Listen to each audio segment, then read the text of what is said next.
Evening and welcome to, the 20th meeting of fiscal year 2025 for the Milton Planning Board. At this time, I would like to now call the meeting to order and begin with the introductions of the board and our staff. If you'd like to begin, Maggie. Maggie Oldfield, member. Cheryl Tagaya, secretary. Jim Davis, member. Sean Fahey, member. And Meredith Hall, serving as chair. The first item is to start with our administrative items. We have two sets of minutes, which... The staff. And the staff, yes.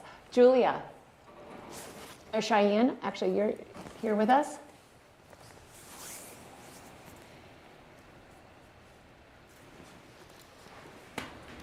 Cheyenne, I think you're muted.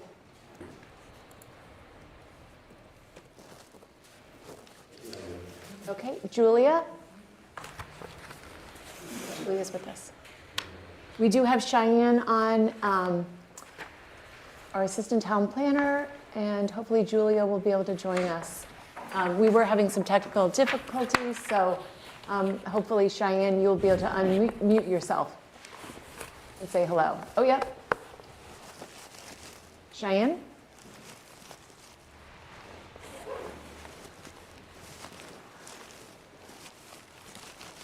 And Julia? I wonder if they can hear us, okay? Okay. Well, we do have Cheyenne and Julia. Can they hear us? And hopefully they can, We can't hear them, Hear so us. we should ask Milton Access. I can get her. Okay. I can get her. I wonder if our volume is off on the TV. But if they speak, we need to be able to hear them. and she's muted, Julia is off, but everyone needs to be able to hear. You can turn video on. Oh, click join audio there at the end and the video. There, join with computer audio.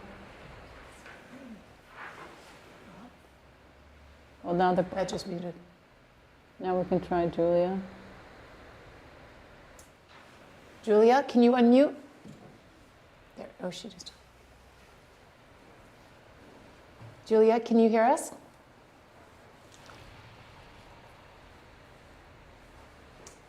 They did say they were having some technical difficulties, so possibly MATV. If you're watching, maybe you can come assist us while we move forward. I do want to have a report from. Yes, we're. Okay. I have not a clue. That's probably on there. We did this all. We did sound test earlier. That's fine. All right. You're getting everything okay? Right. I can go through and see if I can see myself. Yeah, we just tried to.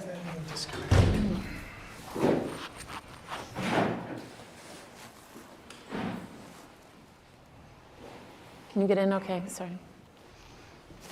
Recording in progress. Mic test. I can hear you. Superb. Could she hear us speaking? And can we hear her? I think it's just the volume on this TV, like Maggie suggested. See, this is the problem with. Okay, hold on now. People use this and then they don't disconnect it. Aha.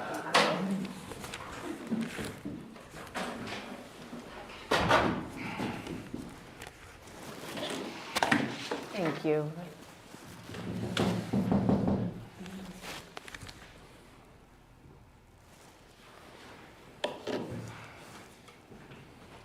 Okay, Cheyenne? Yes. Okay, we're not able to hear you online. Julia? You can hear us, Cheyenne? What if we turn up our one of us turn up our computers? For now, that there might be. Yeah, Cheyenne, tell them I'm here if you can. Okay, Julia. I'm here. I don't know There you go. Cool. There we go. Okay. But only in the room. I mean, We're only getting audio Audio. on the computer, but not. But we're getting feedback. Only one person on the computer can have their audio on, Yeah.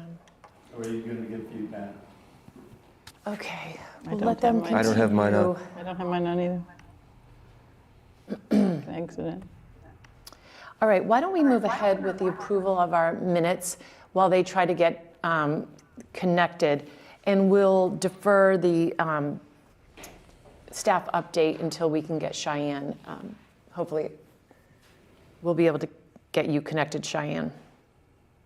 Okay, so we have two sets of minutes. The minutes from December 12th and from January 6th. What about the 19th of December? And the 19th, I'm sorry, yes. The copy from the 19th. Has everyone had a chance to review those? I have. Did everybody see the edits that I suggested? Yes. Okay. Yeah. Yes. And I just had one edit from the 12th. It was, let me just see, it was very small. Citizen speak item. No, that would be January 6th then. No, there was no citizen speak. It was where we had a speaker and it said Bob,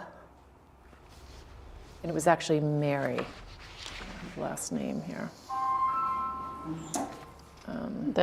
Was that Very for small. the, related to the It was marketplace? the 10 Bassett Street, yes. So I don't think 10 they're on Bassett. there. That was on the 6th. That was on the 6th I here. think they were on it together. if I Okay, recall. yeah, it said, but it referred to she. I think it was his, she was on his computer. But let me see. On the first page of the 6th, second to bottom. Yeah. It says Bob Ranton Yes, on the. it was just, it you're was right, Mary, Maggie. yeah. That was the only change though. Okay, so that's But everything on, else looked good to me. That on was, January 6th. yes. All right, then, So a motion to approve the minutes from December 12th, December 19th, and January 6th. If I can have a motion? so moved? Second? Second. All right, all in favor? Aye. Aye. Aye. Here, great, thank you so much. And we are still, Julia, can you hear us, or Cheyenne? And are you able to speak? We're not able to hear you. We can hear you. Okay, you can hear us, but we cannot hear you through the television. Yeah, we're getting a little like echo. So I'll just watch the speaker on my computer. So we can't speak while this is up, or else we get feedback. Yes, and the only thing that I'm concerned about is citizen speak, if anyone's on Zoom, Yeah. that they won't be able to be heard. Right.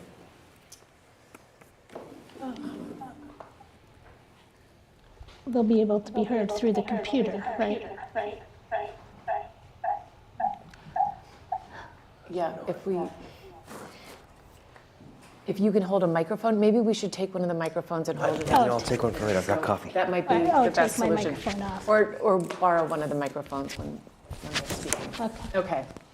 Okay. So at this time, actually, why don't we let Cheyenne, if you have an update, we're going to try to improvise here and provide a microphone up to the computer. Okay. Cheyenne, can you grab one of the microphones up there? And hopefully that will amplify. Let us know if you can hear us. Okay, Cheyenne, if you could just speak as loudly as possible. Sure, can you hear me? Yes. Okay. So a little bit ago, about half an hour ago, the ADU regulations were published, so we will have that to go off of tonight when we work on that. Zoning articles will be due to the printer on the 29th, so if we would like to get another meeting in sometime early next week, Monday or Tuesday, if we don't get through tonight, we have that option, but 29th is our deadline. And as for Greg and I spoke a little bit about it, and since we have a stacked agenda, we'd like to try and maybe implement a time limit so we can make it through the entire agenda and anybody who wants to speak can speak. So maybe 2 to 3 minutes is sufficient. Great, thank you, Cheyenne. Okay, so with that, we can begin our citizen speak. If there's anyone here who would like to speak on anything, you will have an opportunity, if it's on the agenda, to speak at that time as well. But feel free to join us if you're in the public, and if you'd like to raise your hand if you're on Zoom, and we can call and let you in. Okay, anyone here? Yes, okay, please. I'd like to speak at the Yes. time it comes later in the agenda Okay, at the MBTA Communities Act. okay, that's great. Anyone else like to speak on something that is not on the agenda, or if you'd like to speak now in advance? Are you seeing any hands up? On Zoom, anyone?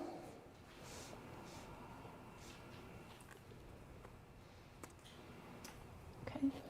All right, if we don't have any hands up at this time, we can now open our the public hearing for site plan approval, 0 Blue Hill Ave, parcel B-7-5, continued from December 12th, 24. And welcome. If you'd like to introduce yourself and. Yeah, absolutely. Chris Basenden with Viking Development here on 0 Blue Hill Ave. Welcome Yeah, back. thank you. She's just putting me on as a panelist, and I'll pull up the site plans. Great.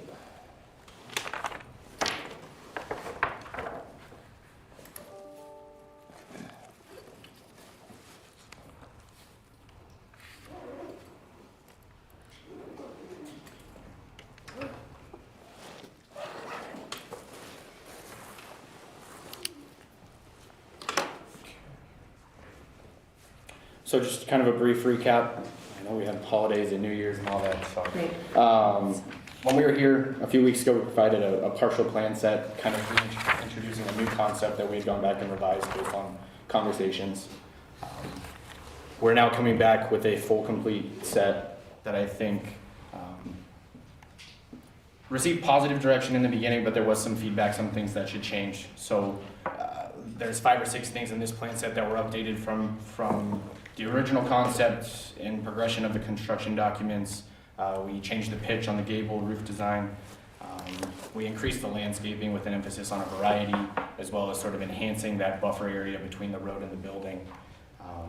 Proposed tree heights, we went back and kind of made everything a little bit taller. Site lighting, we went back and looked at some fixtures with a little more character that had been previously approved by you guys.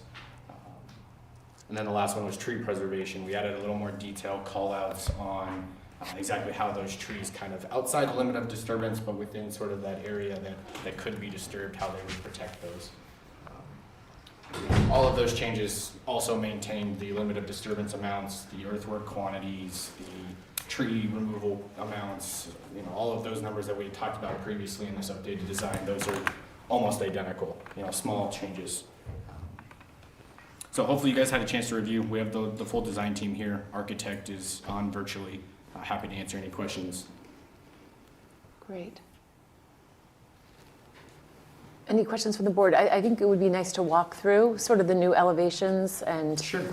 take a look through to see particularly the roof line changes there.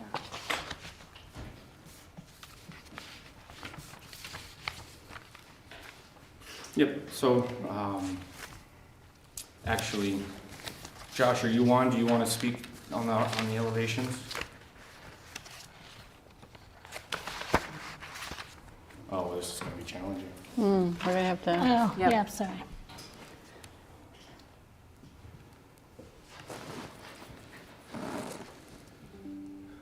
Okay. Can you hear me now? Yes. Yes. So what we did was took a lot of the board feedback, and I think it was very good feedback on the last one about the proportionality and kind of the direction of roof lines and shape within the last meeting. One of the comments was that, and I think we played it a little bit safe on the last one, that that we were allowed to use the mean grade of the building for your zoning code, and kind of looking at that and how it could affect our roof line, took the direction to do so. With the mean grade in mind, it allows us to have a maximum building height of 41'6", which is still under the planning board regulations for 35 feet. So when we do that, we took our original roof line, which was just about 5/12 in a lot of the cases, and pulled that up to 8/12, which was much more consistent with the kind of residential design that was mentioned in the last meeting. Another change we made roof line wise was pulled up the larger and straight roof line that you see kind of majorly across the front elevation here, and pulled that up with the gabled ends on each side in order to give it more of a kind of uniform feel, something more typical of what we would expect in this case. So really, in looking at those and how that design proportion works together, I think that was the large feedback that we took from the last meeting, as well as looking at the tone of the gray and being able to use that in maybe a less impactful way than what we had the last time. Any questions so far?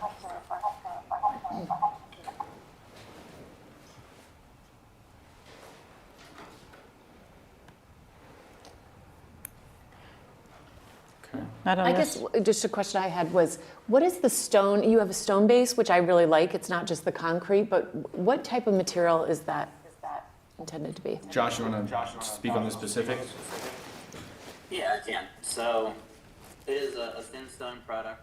So it's real stone, just carved to be an inch thick rather than whatever it might be, 2 feet if you use realistic stone. But what we did is we took a lot of the pictures from along Blue Hill Ave, some kind of near the public library as well, on people's entrance drives, some of the stone walls and things that you could see along the roads, and picked a manufacturer and product that kind of reflected the tones and colors as well as the shape that we saw there. So it is a real stone. It's just a thin version of it to adhere to the wall. That's great. And are we looking at doorways, the three to the left and 3 to the right, which are solid? Are those? Those are egress only for fire safety Okay. reasons from Okay, classrooms. that's what I. Okay.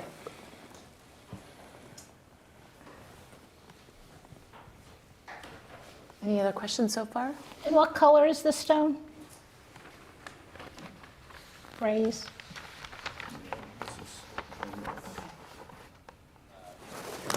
Manufacturer's website.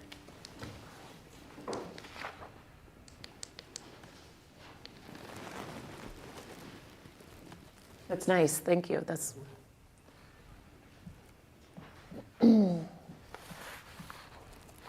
So I love it. I just am a little hung up on the windows. I know they're not operable and they're just, you know, just an 8-panel window. Is there any way to get a thicker mullion to make it look like a double hung on specifically the second floor? And then to add grills on the first floor on the 6th that Meredith just mentioned? In the doors. So yeah, grills in the doors, but then the second floor window specifically, and some of the first floor that are just 6-panel or 6 light. Can you put some kind of a center mullion, at least on the second floor, so they look like double hungs? I love the building. The windows stand out to me as just real industrial. I don't know if that's even possible, but. So to make sure I understand, and then we'll let Josh. These, like- You want like Exactly. that middle piece to be thicker to sort of look like a double hung window? Something like And that. then you want them all to be somewhat symmetrical and the same on that top, because you have the six Yeah, light. because I and think 8 then light. you'd have to do the same on the ends. Yeah, I kind of don't mind the prairie style on the ends as much, but because it's something different. But I think I went by the Wood Road facility, and you have windows similar to the prairie style in that building, right? But they just look big and industrial and fixed. And if there was a way to Yeah, hide that, I Josh, think do we have the same detail in the windows at the Braintree School?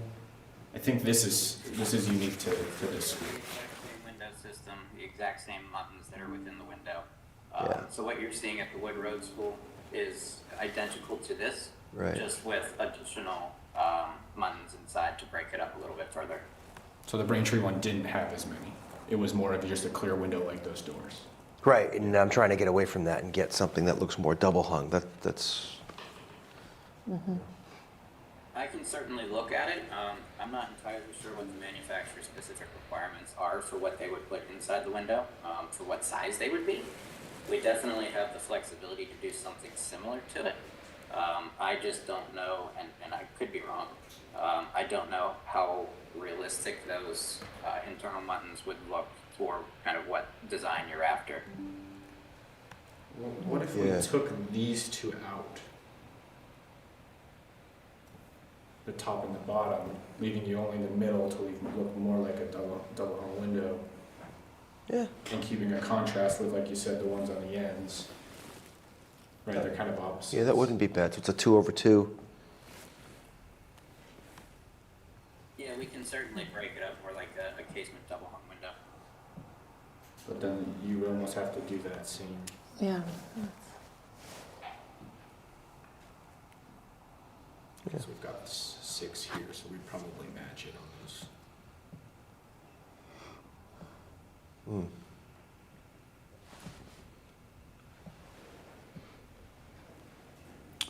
And then Josh, I don't think Maybe it we would be put a pin in that and think about that? That's, Yeah, that's just something that I thought would help the look of just the bank of windows. the- And these are grilled between the glass. Is that what you said? The Yeah. internal buttons. Yeah, they're tough to thicken up. Laminated between the two panels. Yeah, I think it's going for that sort of a modern farmhouse look, almost, where you're like more schoolhouse look. Yeah, just a double hung I think would look so much nicer. Once again, other I than do that, like I love the it. idea of breaking up the doors, at least. Yeah, those are. The solid glass doors, that's possible, and the front door, maybe. And what is the material on above the windows? That little gold stripe. The gold stripe that you're looking at there is just another hardy panel. So similar to the trim that would be around the rest of the building. Whether you use a colored siding board like you would see sometimes, they usually trim it out in a white around the rest of the building. It's just a wood tone of it that's slightly recessed to add a little bit of variation and tie into the stone base below. Okay. Okay.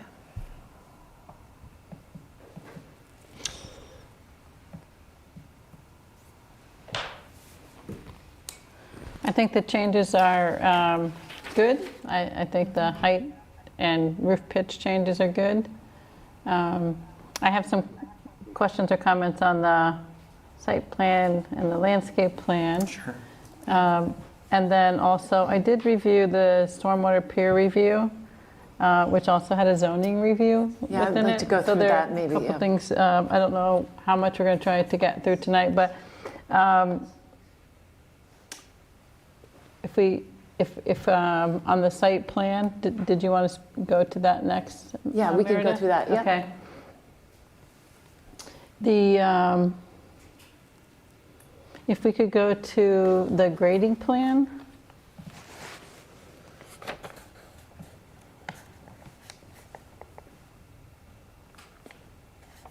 That retaining wall that's on the north side of the drive, it looks to be 5 feet tall. And the details show one of those segmented block retaining walls that kind of steps back. But for this height, I was wondering if you could use something more like we were able to get something called a block, kind of a vertical block with a stone veneer that Sean had put a different applicant in touch with. It's called Canigliaro block, and it's much more Natural. like a stone wall in appearance than something that looks like a highway kind of retaining wall. And so if you could take really a look nice. at that. So Conigliaro, I got pretty close. block with stone veneer. And that's Okay. different than the retaining wall that we had talked about last time you had mentioned. It is. So the retaining wall that I suggested was the one that was used on, Kyle Hornish used it on his development in the front of Edge, is it Pleasant, I think at that point? You know, the 5 houses that are real big. And that came pre-manufactured, like 2 foot by 8 foot, and it was a really nice stone veneer. So Locally that's another one sourced. to look at. And So that's either a one. wall that we would certainly consider an option like that, whether it's your Yeah. product, I'll look Yeah. into this. Yeah, either one that has Yeah. a true stone veneer to it. The backup that is suitable for your retention needs. Yeah, And then, That email, I could try to find it. Did you? I You have it. Okay, good. We were Sorry, using Cheryl. it somewhere else, Yeah, so no I'm problem. familiar. Okay, good. and then can you go to the layout plan, which was the plan before the grading plan, I think? Who's managing this? I Oh, am. you are, Chris, okay, yeah. All right, so I was, again, we recently reviewed a memory care facility on Highland Street where at the entrance drive, we requested a cobblestone kind of apron, so to kind of have the entrance stand out a little bit. And so I think it was 25 feet in, and then it would just continued on with asphalt. You look like you have a puzzled look. I'm just thinking how that would be constructed in, so it's just a cobblestone 25-foot approach, basically, just to have a better appearance from the road. Right. Yeah, okay. And then I noticed that it's precast concrete curb. And I think there too, we asked for granite up a certain distance. The distance up, I'm not recalling, but maybe here it would be up to where the turn is, and then it can switch to, Right at this point. yeah, or even a little bit further. Yeah. I'd be happy to match it to the cobblestone. Yeah, just again, to curb. kind of If we're provide looking Yeah. at it from a visual perspective, Right. let's match Because it's it. still Okay, residential. right. Yeah. So let me, And then when grading you, wise, let me look at it, make sure there's no steepness that's gonna be a trouble, tying in that area, looking at how that comes Right, together, right. make sure there's drainage. and while, I mean, this, while we're looking at this, but it's a note that's in the Horsley Witten group peer review. It did talk about this curb cut width and the driveway width being more than what the maximum in our, I think it's in the rules and regs are.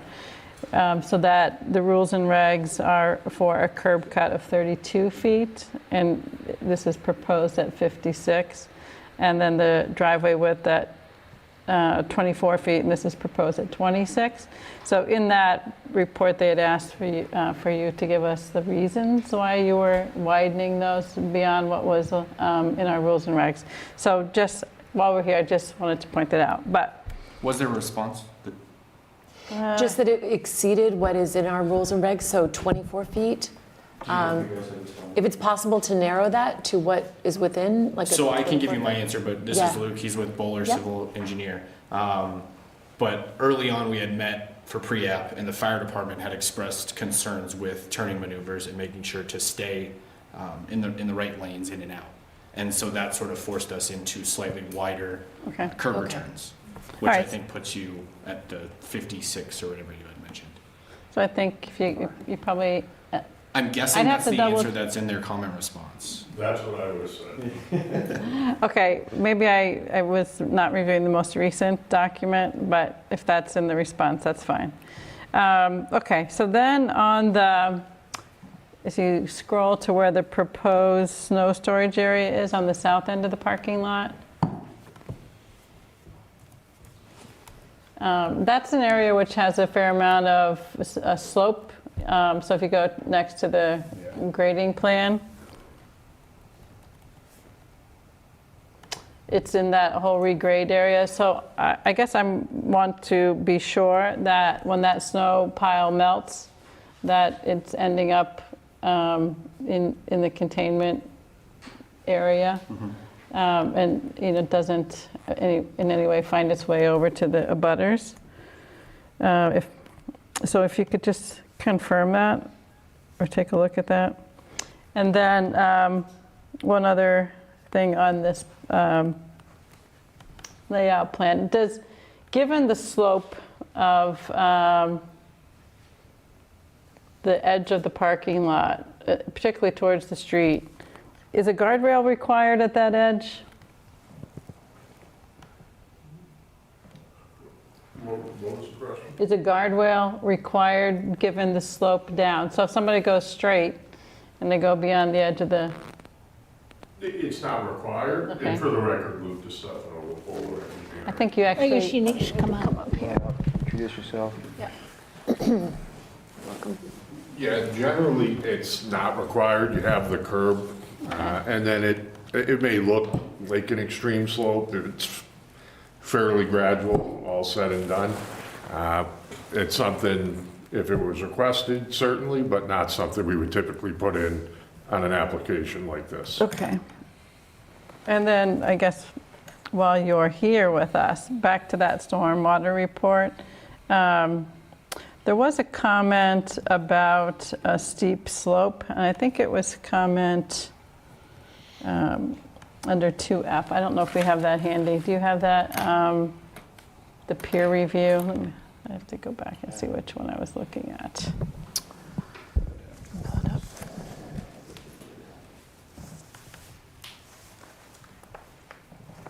Let's see if I can get back to it. Was it the December one?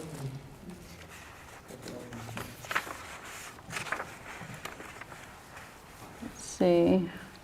December 3rd, yeah. Yes. So 2F. I'll try and get to it too.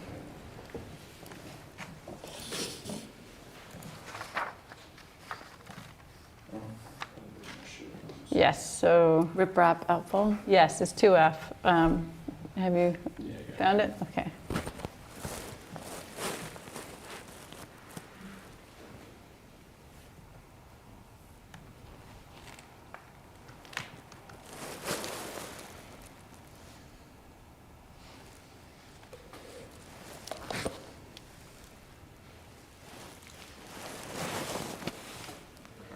I believe that's been modified to a 3-to-1, but we can confirm that and make certain that it meets that requirement.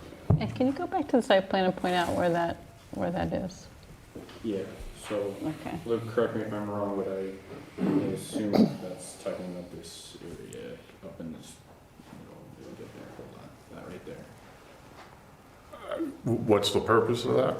That's the comment was referring to that area, I would just ask. He's referring to a riprap outfall.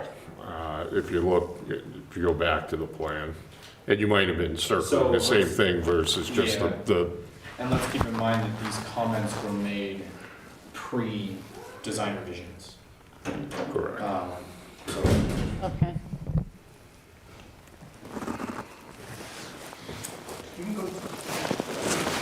Okay, so they're pre-design revisions, and you did make some revisions to this area. We just haven't gotten the updates on those. Yeah, so they were submitted back to the reviewer, I think the day after we submitted to you guys. Okay.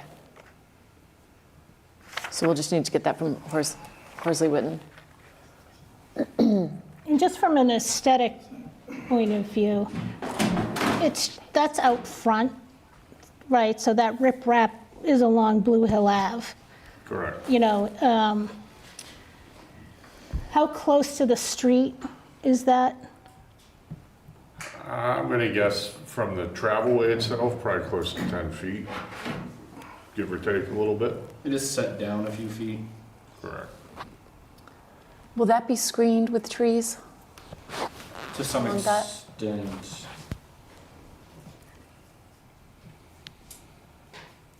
So again, the concern is we're in a residential neighborhood, so we want as much tree coverage as possible. Yeah, we proposed, if you look at the plan along Blue Hill, we've tried to maximize the amount of existing vegetation remaining in that area.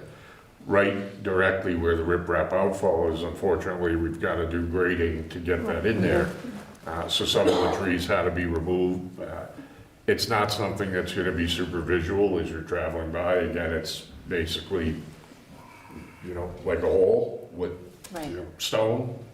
So if the fear is that you're going to see this thing that's really unsightly, that's not the case. And So I think of Walcott Woods did a really nice job when you drive in, and they have a retention basin there, and they did some pine tree screening, which is really softened that, and your eye does not go to that, you don't notice it. So any sort of additional screening that might be helpful to add, because you will have to take out some trees to get that in. so maybe a modification to the landscape plan there a bit? We can look at just extending this a few feet to Correct. Yeah. screen the riprap, match that limit of disturbance. That would be great, yeah. I don't think we're removing anything in that area. It doesn't look like we're regrading anything in that area. No, that's the limit of work. Right. You can see the limit of work, so. So it couldn't be a grass swale at all? It has to be a stone? Yeah, because that's the outfall, so what we want to do is we want to try and eliminate scour, because if we don't have something there and you've got the water coming from the opposite side of the driveway, it'll wash out. So that's designed to dissipate the velocity of the flow as it comes out of that pipe. So ultimately, it's there to basically keep that area from just washing out over time. Okay. And I think limiting the disturbance is good, but I think, you know, if you have to adjust it slightly to get additional landscaping, and I think that we would be happy with that. While we're on the landscape plan,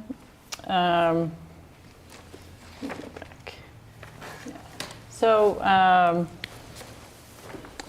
the two abutting properties on the north and south, that tree cover, does that provide some is there undergrowth as well? Like where you're providing here, like that material, I'm wondering, Maggie, you might want to comment here too, whether some disperse amongst the existing trees, so it's not all like new and existing with such a kind of defined line, if it would look more natural that way? Yeah, definitely having a staggered landscape is more natural, and according to your landscape plan, I do appreciate how you gone up in size on your trees, 12 to 14 feet, 2.5 to, I think, 3-inch caliper. And I think it's a nice mix of plant material, deciduous trees and evergreens, but just be cognizant of doing a more natural layered look and not a straight line. Correct. Yeah. That was designed by our landscape architects, and you can see they are slightly staggered. And that's to provide, again, a mix. You have some pretty mature trees there, so we want to make sure that we're providing, I think you mentioned undergrowth or understory, Yeah. to block the visibility as well as Right. what you're getting from the canopies of the trees. Right. It's just a question of whether they can just be a little bit more depth to it, not so, maybe your landscape architect can comment on that and give us an idea whether they think, what depth they think is necessary or appropriate for that? Yeah, the new plantings that are there were designed in an area that looks to have been cleared by the Okay. abutting property owner. So we're kind of going to infill just that area. I see. If we Okay. were to extend that, you're probably doing it at the expense of existing vegetation. So they thought what they had here was a better solution than, you could widen it out, but then you're replacing, some mature vegetation with newer plantings, which again, we were trying to maximize the amount of existing vegetation on site. So I guess what I would say here is, maybe some of it is kind of decided in the field a little bit, that where it might not provide Holes. such a wall. And can you scroll down to the southern one?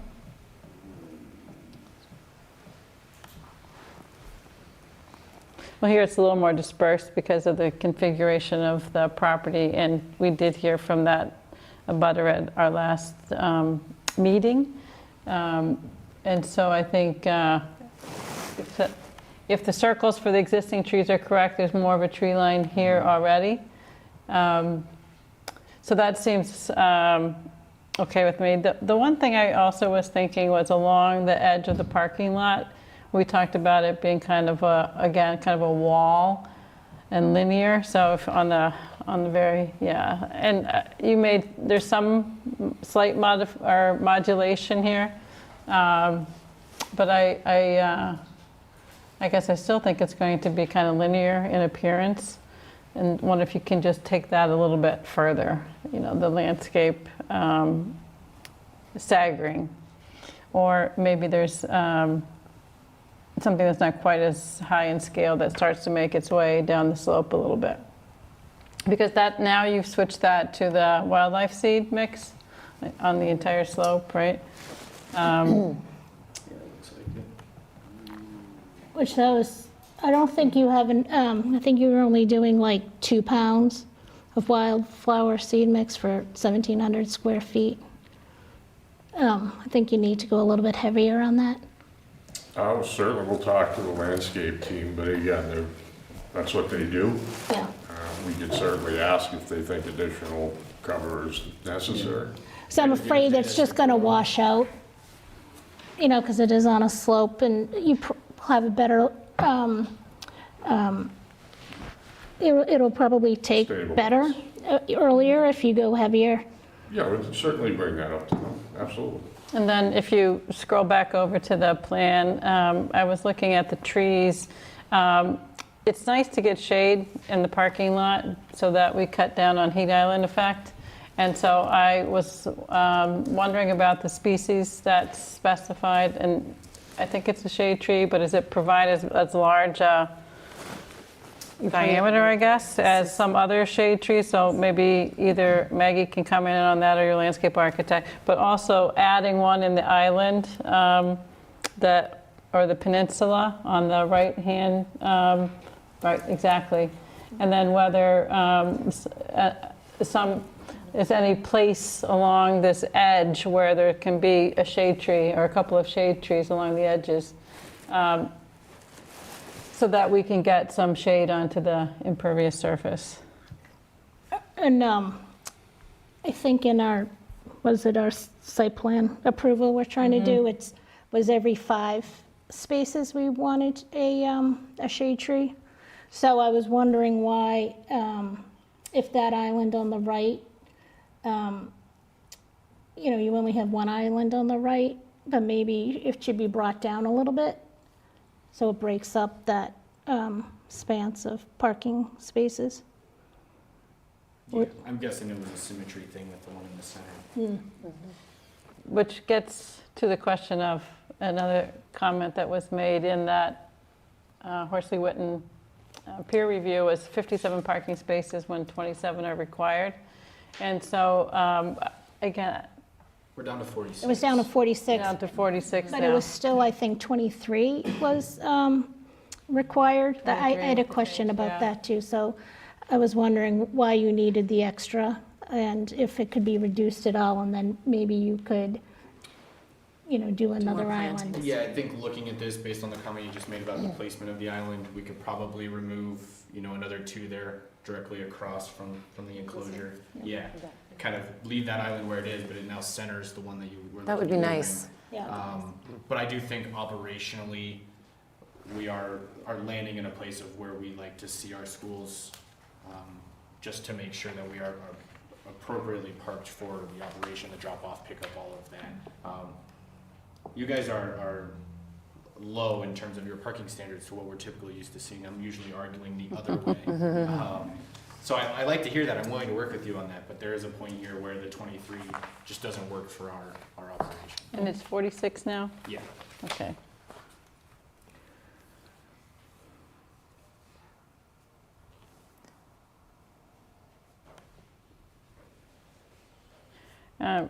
Is that? And then I good, just Cheryl? had, on the lighting plan, thank you for taking a look at the different fixture Yeah, could you go to specifications. that? Yeah, so Could you let's go to that? quickly Yeah, go that to would be yeah. great. And thank you for bringing that up, because that's usually on my checklist too, so I appreciate that.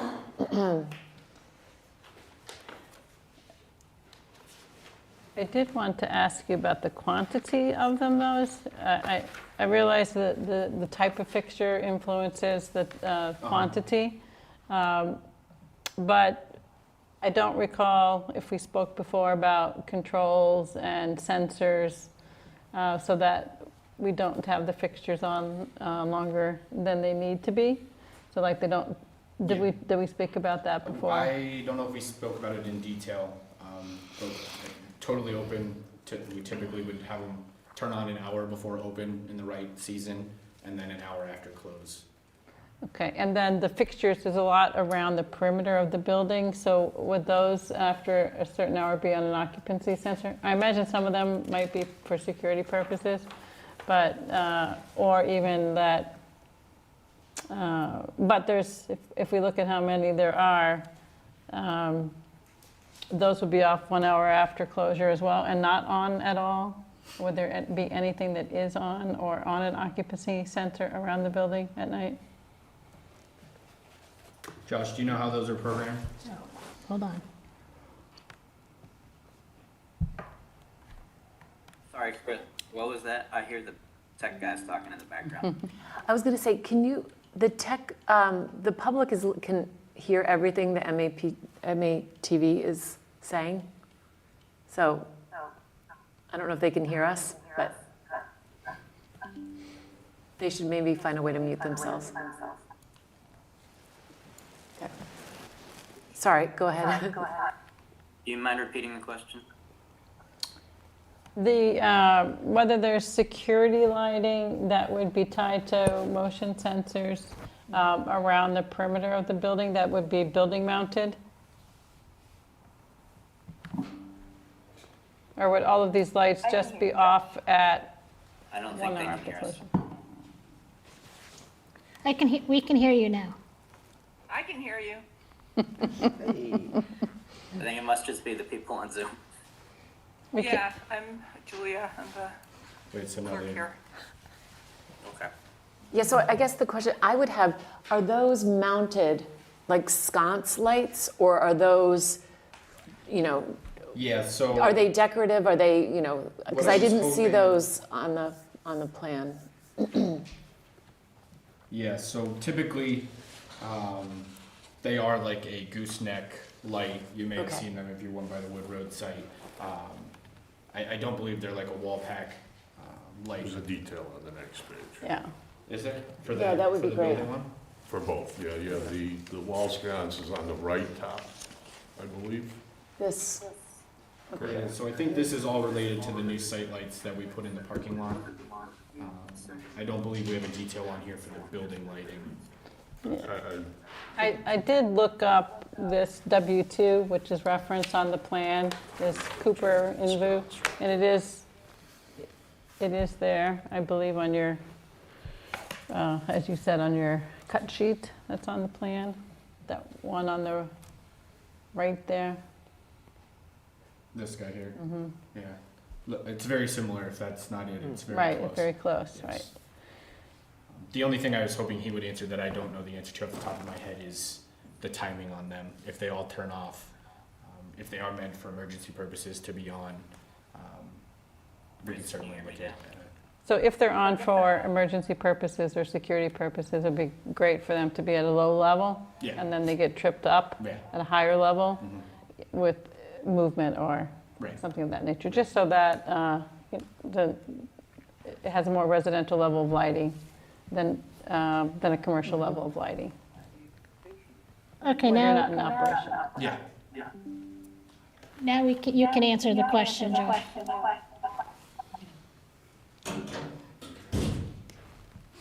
All right, can you hear me any better? We can. we can't hear Okay, anyone I on Zoom think through I the heard the TV. question, but the tech guys are talking, so if I missed it, I apologize. It was about exterior lighting timing, correct? Yes. The public, Okay.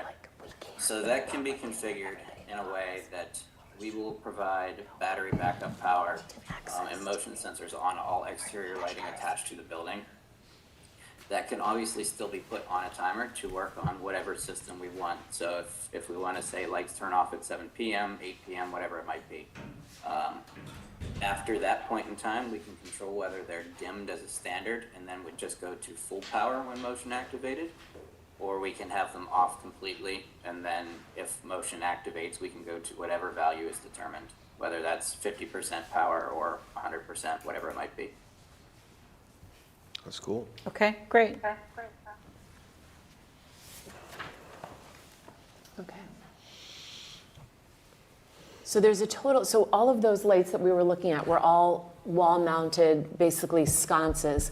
We had another school that recently opened, and off the playground had a bright blue light that seems to stay on. You don't have any emergency lights or things that would stay on all night that might affect the neighbors that you know of? They will not have emergency light fixtures on this, so we do use the sconces as battery backup fixtures in most cases. Great. So they will act as our emergency lights, but we do not have any specific wall packs that you would be referring to. Great, okay. Yeah, it was an issue at another property, so thank you, that's great. I had a question regarding around the playground. Do you have a detailing for the fencing that you'll have around the playground area Yeah. that you could maybe? Let's see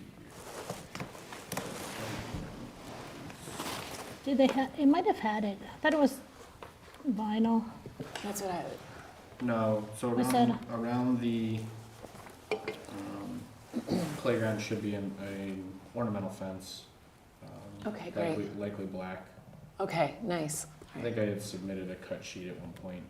Okay, Let's see if it comes. that hasn't, right. Yeah. If you had that, just to confirm that that's what will be. Yeah, so it'll look something like this. Great, okay. That'll look very nice. And one of the questions that I had was, as it's a residential neighborhood, it is a busy road, but you're surrounded by residential properties on all sides. Signage is something that's really important, and I don't know what you're looking at currently, but what would be really nice to connect with your lighting as you approach the granite curb is to do something that is either mounted on granite but has sort of a gooseneck lighting that's pointed downward rather than internally illuminated, which gives Okay. more of a commercial. So something that would cast light in a downward. Obviously, we need to light your sign. We need to make it visible, but recognizing that it is a residential neighborhood, it would be nice to tie in the gooseneck sort of a lighting. And maybe, and I like this sort of the base. What you have looks And then like we would just sort find of a way stone. to externally illuminate with a downlight of some kind. Exactly. That's what I think that would look really nice for the neighbors Yeah. and passing by and fitting into sort of the town. Okay. Yep, that would be.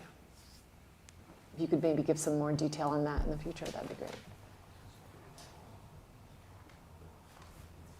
Okay. Any other questions so far? No.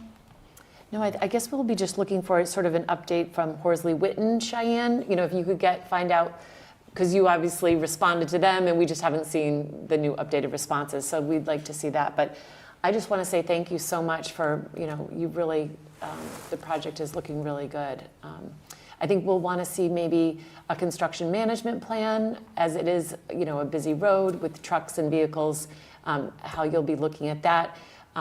Having sort of a protection on the do not disturb buffer zone with the trees from the neighbors to make sure that that's either fenced off, but somehow those trees are protected during construction, would be helpful to see.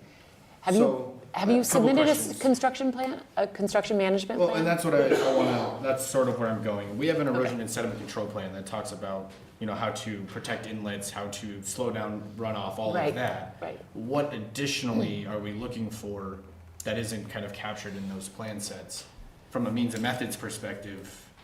Something is like, you look at a vehicle that exits a construction site, that the wheelbase or the tires that get there's a cleaning system so that the mud's not Yeah, taken we, into So the that's street. shown Is there. that shown there? Yeah, you've got Okay, your- stabilized construction entrance in and okay, out. great.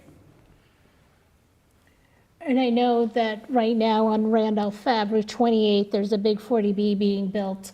And I know the neighbors have really been concerned with the dust. We've had a lot of high winds and it was dry in the fall.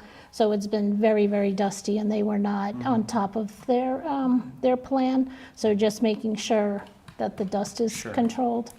Yeah, and that's identified in the erosion and sediment control too. Typically, they'll spray, dusty areas or areas that are exposed, that have dirt, they'll spray them usually once or twice a day to make sure that they're minimizing dust. You're not gonna control dust 100%, but it's outlined how to do that on the plan. And then the tree protection, is that outlined on that plan as well? I'm trying to find that. It's noted, I don't think they have a specific, we have an outline, again, that's a means and methods thing. It can be, you've seen it all, snow fence, there's different types of ways you can protect the trees. So what we've seen oftentimes is we hear that there's going to be protection, and then we go by the site and we see equipment stored right up against the trunk of the tree, or we see material stored there, heavy equipment, and it has a long-term effect on the health of the tree. So we've had where it's a fence that is at the drip line of the tree, that nothing can be stored within that drip line. Yeah, and that's usually, I can't say it's never happened because you've seen it happen. I mean, generally, you're gonna have the silt fence that will ring the property. You'll also have usually construction fence. And then I know in this particular instance, we've noted on the tree removal plan, any trees that are close to the limit of work will be protected. And again, that's in addition to all the other safeguards we have in place to make sure that construction happens where we want it, which is interior to the site, and you don't get that construction creep outside. What sheet is this that you've got up This there? is on the demo sheet. Okay, which I is think we number, scanned it to, yeah, Give or take second demo to and third. existing condition, demo and tree protection plan as well. Right, okay. all right, great, thanks. It may be, it's Luke, right? Is it Luke? It may be that a lot of the type of questions that are related to that are already embedded. Sometimes when they're collected into just a simple document, it's a lot easier for everybody to understand what the construction management practices will be, and it's all the things that if this were going on next to your house, you'd care about.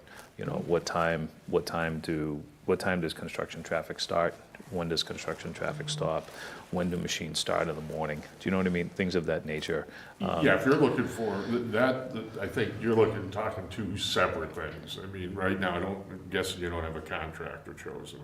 No. But a contractor can certainly provide you, well, yeah, let me step back. I'm sure the town has construction hours that will limit when they can start, when they can stop. They can't work on holidays, certain holidays. As far as the trucks and, how they're gonna sequence things, I'm sure the contractor can provide that at some point once a contractor's chosen. As far as how the site will be prepped so that you're not getting soil erosion and sediment migration and dirt on the road because of trucks and dust, that's all outlined in that soil erosion and sediment control plan. Yeah. So I think, one, we've provided. The second half of what you're looking for might be a stay tuned. They can get you that once a contract. Yeah, let's not forget, Public Works is involved. There's an NPDES permit that covers this. We likely have a pre-construction meeting where this is all Absolutely. identified, placed, confirmed before they put a shovel in the ground. So, to Sean's point, a lot of it's in here. And when we meet to start construction, there's going to be someone who makes sure these are in place. I guess as a board that's responsible for approving a project to move it forward, we need to look after the residents in the town before you leave this particular stage. So I know some of this won't get worked out until there's a contractor in place, but even for those things that can't get worked out, establish what will be worked out, when it will be worked out, and who it gets worked out between. So we recently had a project, the Memory Care Clinic, in recognizing that some of the particulars won't get, determined until you do have a site contractor. We created a provision where that site contractor was going to be responsible. I believe they were meeting with maybe the police department, right, just to talk about traffic, to make sure that there was some protection for the residents of the town. That's all it is, So I think what would be helpful is if, even if it's embedded, Luke, if you could, gather those pieces that are already construction management plan related and just, collect them all, and give us a chance to understand what you've embedded into those documents. Sure. That's probably not a big ask, I don't think. No, And it sounds like you're looking for maybe just a list that will identify the different. I'm sorry to interrupt you, I'm sure you've had to prepare a construction management plan in the past, and even though you don't have the benefit of a contractor to do it with you, I've done a lot of work with Bowler. You guys have the ability Knowing to, now what you're looking for, that's easy to pull together. you'll get 80% there on your own, Correct. Yeah, one of the other things that's come up a lot is how construction vehicles are going to get to the site. Having a kind of a construction or contractor route. This is a large site, but trying to disturb as little as possible where contractors will park, where their trailers will be, not disturbing more than you need to for this, the portion of the work that you're doing. We've had situations where there's just a lot of challenges with all of those things. This site may be a little easier because, as I said, it's got more room. It's not as crowded as some, but those people are very, very concerned about, you have a state roadway here, and the trucks probably get here pretty easily. But if you've identified how they're going to get here and how you manage that. Can I ask if there's a way, I understand where Sean's coming from, I think we can put a list together to give you an idea, but I also think there's an avenue here for a condition that allows us to meet with the contractor, put in this approval, what you guys are worried about, what the concerns are, and make sure that when we meet and start, that these are addressed pre-construction. Coordinating contractor parking, things of that nature, I think there's an aspect of a contractor understanding how they're going to approach a project. Earthwork's gonna be here, there's lead here, we've gotta do this. They see it differently than the engineers, sorry Luke, but the way it's designed is never the way it's built. So I think there's a benefit to getting the contractor's input and being able to condition it to a sense. Right. Again, back to what Sean said, is these are the things that impact neighbors, that like oftentimes And it's we the won't start construction construction phase. without it. I'm just trying to find the happy Right. medium Yes. of. Okay. Maybe Cheyenne could provide with what we did with the memory care, an example for you to sort I of. was gonna ask the same thing. If Yeah, I got an if- example, If you because can reach out to the planning office, to Cheyenne, and Julie can provide what that construction management plan looked like for 111 Highland Street, we can get that to you, and you can have a template for, making it appropriate for your project, but that might be helpful. Yeah, because that's, my concern is the site is, almost 6.5 acres, so when a contractor comes on, they'll be like, oh, I have all this space. And they're going to end up doing more harm to some of the do not disturb areas. So trying to really limit where they are. And I know you're going to be working in one area and you have trucks here, and we don't want trucks, slowly going up and disturbing the back natural setting that you're keeping. And is there, I'm sorry, and I meant to ask this during the landscape, is there a do not disturb area off of the Blue Hill Ave, the setback? Because I know there's a cleared area, but just how many feet are of the We're leaving. natural tree buffer is It's a good being amount. left? yeah, it varies. That's what I just, As- Yeah. as do you get- know, like 30 feet or? I think it's more than that. As you move kind of south, you can see here. Because that'd be really nice to keep that as, Yeah, and that, what we show on this plan, that's the limit of work line. Basically what you see surrounding the dashed lines, surrounding what will be the only portions of the site that are touched at any point during construction. Everything outside of that will remain, as you said, do not disturb. so I would like to see a fencing, some sort of buffer, protective, whatever type of fence to make sure that that is protected. Because we often see those trees lost too, accidentally, so. Sure, so like a delineation of sorts to make sure the Yes. contractor stays within the limits of what the plan. Exactly, so there's no Yeah, risk usually of, that's staked out in the field ahead, when, right. And even if before it's construction, they'll stake it out. some sort of, inexpensive fencing, that just, orange fencing that just shows that that's, Sure. vehicles should not be going down that. And just around the playground area, I'm pushing for a mulch playground, natural playground area, as you know. But I don't see any trees. Are there any trees around the playground area to provide shade for the kids when they're out there? Because even here at our local schools, when they're out in the playground, even if it's May, they come back with sunburn. If you go to Yeah, no, so landscape I think there plan. might be one or two just to the north side of, yeah, there's one, and then just the canopy that. Because if you're going to stay the route of rubber, which I hope you don't, I think you're going to need some shade to, it's just going to get hot out there. Yeah, I have two responses to that. One, we typically stay away from trees, only because of leaf cleanup and twigs and all of that, from a maintenance perspective.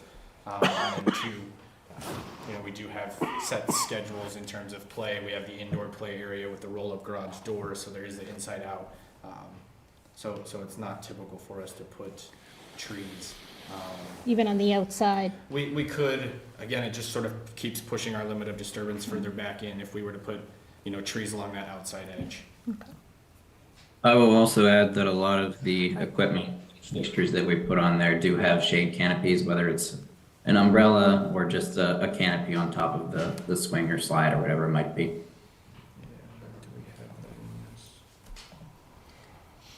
Yeah. So you can see here, these two pieces are covered. And then Josh, I don't know if there's any other pieces in this one that are covered. But also from a teacher perspective, the teachers might not be climbing up under those play structures. So if they're out there, Yeah, so these are like lunch benches. oh, okay. Yeah. Oh. Okay. Great. And are there any hands up from anyone on Zoom who would like to have any questions while the applicant is here? Not as of now. Okay. I know it's back. Yeah. Good, Cheyenne, we can hear you. Fantastic. Okay.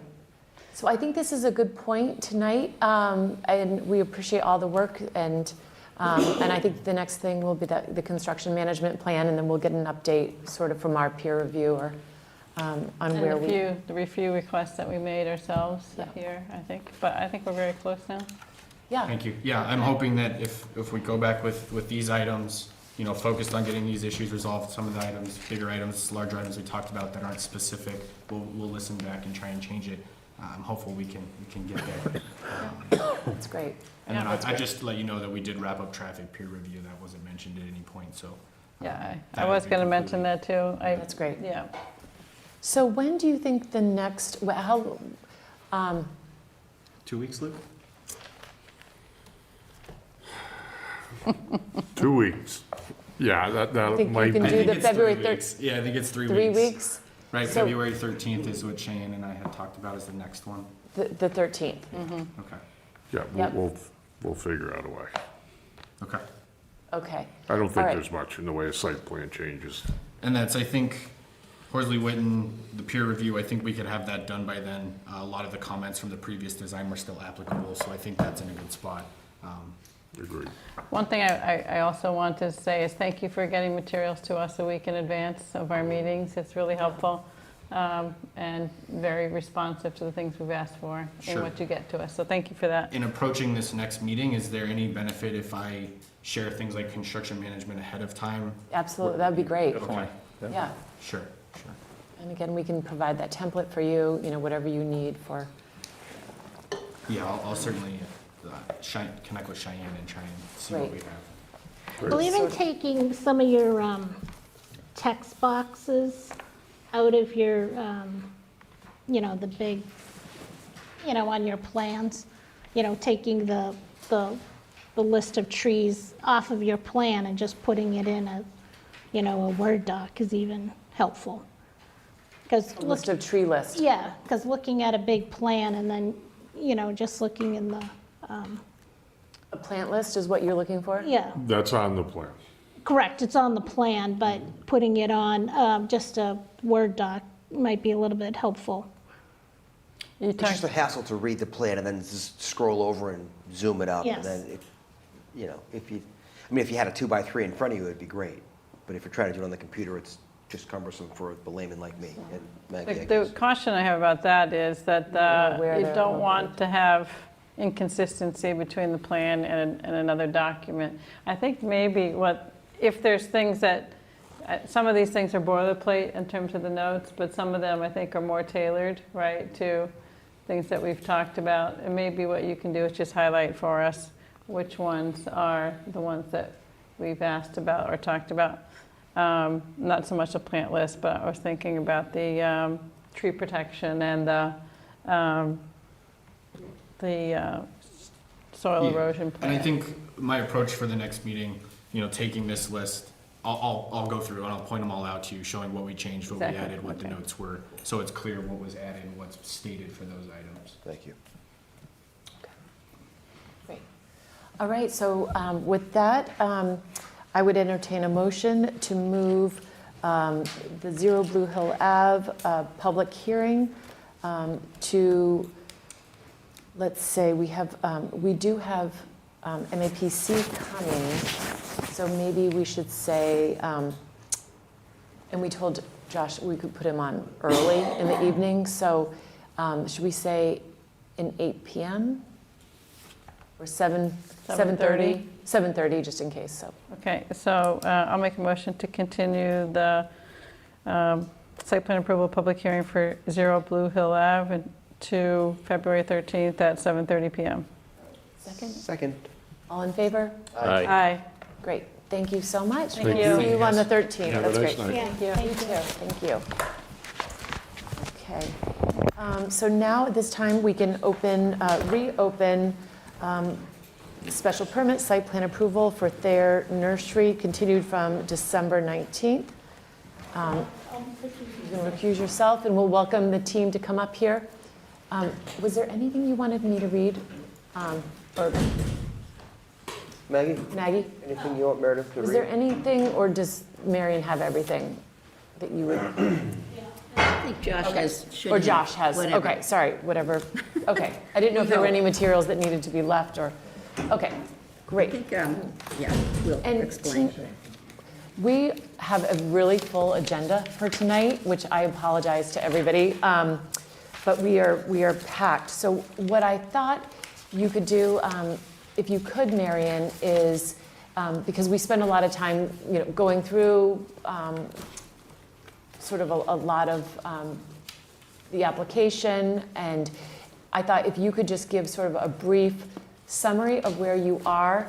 I would love to do, if you could do it in 10 minutes, and then I would love to give, or 15 minutes, I would love to give the public opportunity of 15 minutes as well, and then let you close, and then give discussion time. So just to keep us on, and so please feel free to go ahead. It's been a while since we met, and we needed some time because the planning board asked for a more detailed review of existing conditions at Thayer Nursery. And as you probably know, we do not have a building commissioner at the present time. We have assistant building commissioners, 2 of whom are part-time, and one of them was out sick. We did manage to get the inspection done. It was done not too long ago, and the planning board has, I'm going to recap and go back, but the planning board has received a letter from Inspector Walter White, and he prepared a more detailed checklist of what he looked at, and what's been filed, pretty much everything, all the details that are in the conditions. Well, the permit originally issued in 2016, and the renewal permit that was issued in 2019. There were a few small changes in that renewal permit. So it looks like whatever he's reviewed here is reflective of the conditions in each of those two permits. So now to go back to what the application actually is, as you know, the permit deadline, renewal deadline was in September. The Oldfields missed that deadline. Mrs. Oldfield died earlier this year. There's lots of reasons, but they were very apologetic, but they just didn't get it in on time. So they're filing this as a new special permit application. However, they're filing it on exactly the same terms as their current approved special permit and renewal permit. There is no change to anything in the operation or the way the site is laid out, the general ownership. The permit being applied for is exactly the same permit that's been approved by the land court and the appeals court in litigation with all of the same conditions. The applicants are Josh and Maggie Oldfield now, doesn't include Thayer Nursery Corporation as a recipient of the permit, although these decisions did determine that Maggie and Josh, can use Thayer Nursery Corporation to operate their business. So the application was filed by the Oldfields. I'm really here kind of to help because I was here through all the appeal process, and I'm familiar with the details of this permit. Josh spoke to you last time at length and explained his current operations. He also went into quite a bit of detail about how they operate. If you look, and you should have you all seen the letter from the building inspector? If you look through that letter, you'll see a pretty long list of requirements that were reviewed as part of this inspection. As further background, I'll say that the board asked, and there were some questions asked at the last hearing, as I recall, about, well, what files are there at the building department about complaints? Is there anything more than what we have in front of us? And remember, at that point, you had the application, you had a letter from the then building inspector, Joseph Achu, saying that he had visited the site and that it was in compliance with the current terms of its permit. And you had some records, they look pretty limited, of complaints that had been filed since 2019. I went back and discussed those with the inspectors at the building department. Those are accurate records. There is nothing to add to what you had at that time, so I know you asked to go back and see if there were more detailed records of complaints that had been filed and resolved and what had happened with them. There were no records of any complaints. That isn't to say that there might not have been something reported, a concern maybe about the hours of truck deliveries, or I'm just giving you an example, not a complaint I know of, that the procedure for a complaint is that the complaint's reported to the applicants, or it can be directed to the owners. It doesn't have to go to the building department first. But either way, once the owners know about it, they're supposed to address it or explain that they're not in violation for whatever reason they feel that they're not. So there may be communications or exchanges with the building department that you don't see reflected in those records. If it's something like that and it was immediately reconciled and the building department agreed with the applicant, with the owners of the business, you might not see a record of some complaint. But generally speaking, before Joe Prondak left, which was about almost 2 years ago now, but that's since 2019, if there were a complaint filed for Thayer Nursery, of course he reported it to the owners. He generally reported it to me as well because he knew that I had been working with them all throughout this permitting process. So I don't have any records of anything that I had to provide assistance with. There was one complaint filed by neighbors that was pursued in a Board of Appeals case about whether or not Thayer Nursery Corporation could be used by the applicants to operate their business. And the Board of Appeals had a full hearing on that. They reviewed the existing decisions by the Land Court and the Appeals Court, and they determined that that issue had already been determined by the courts, and they didn't need to change anything, and they weren't going to shut down the operation because they were using Thayer Nursery Corporation, shut down the business. So where we are tonight is that we have the inspection letter, which was what you had requested. We don't have a lot of additional information to provide tonight. I believe I received late this afternoon a letter from Attorney Dunn, who had been at the last hearing. I didn't have a chance to review it in too much detail, but it seems as though the letter is going over the requirements that are in the bylaw, the 2016 special permit, and the 2019 renewal.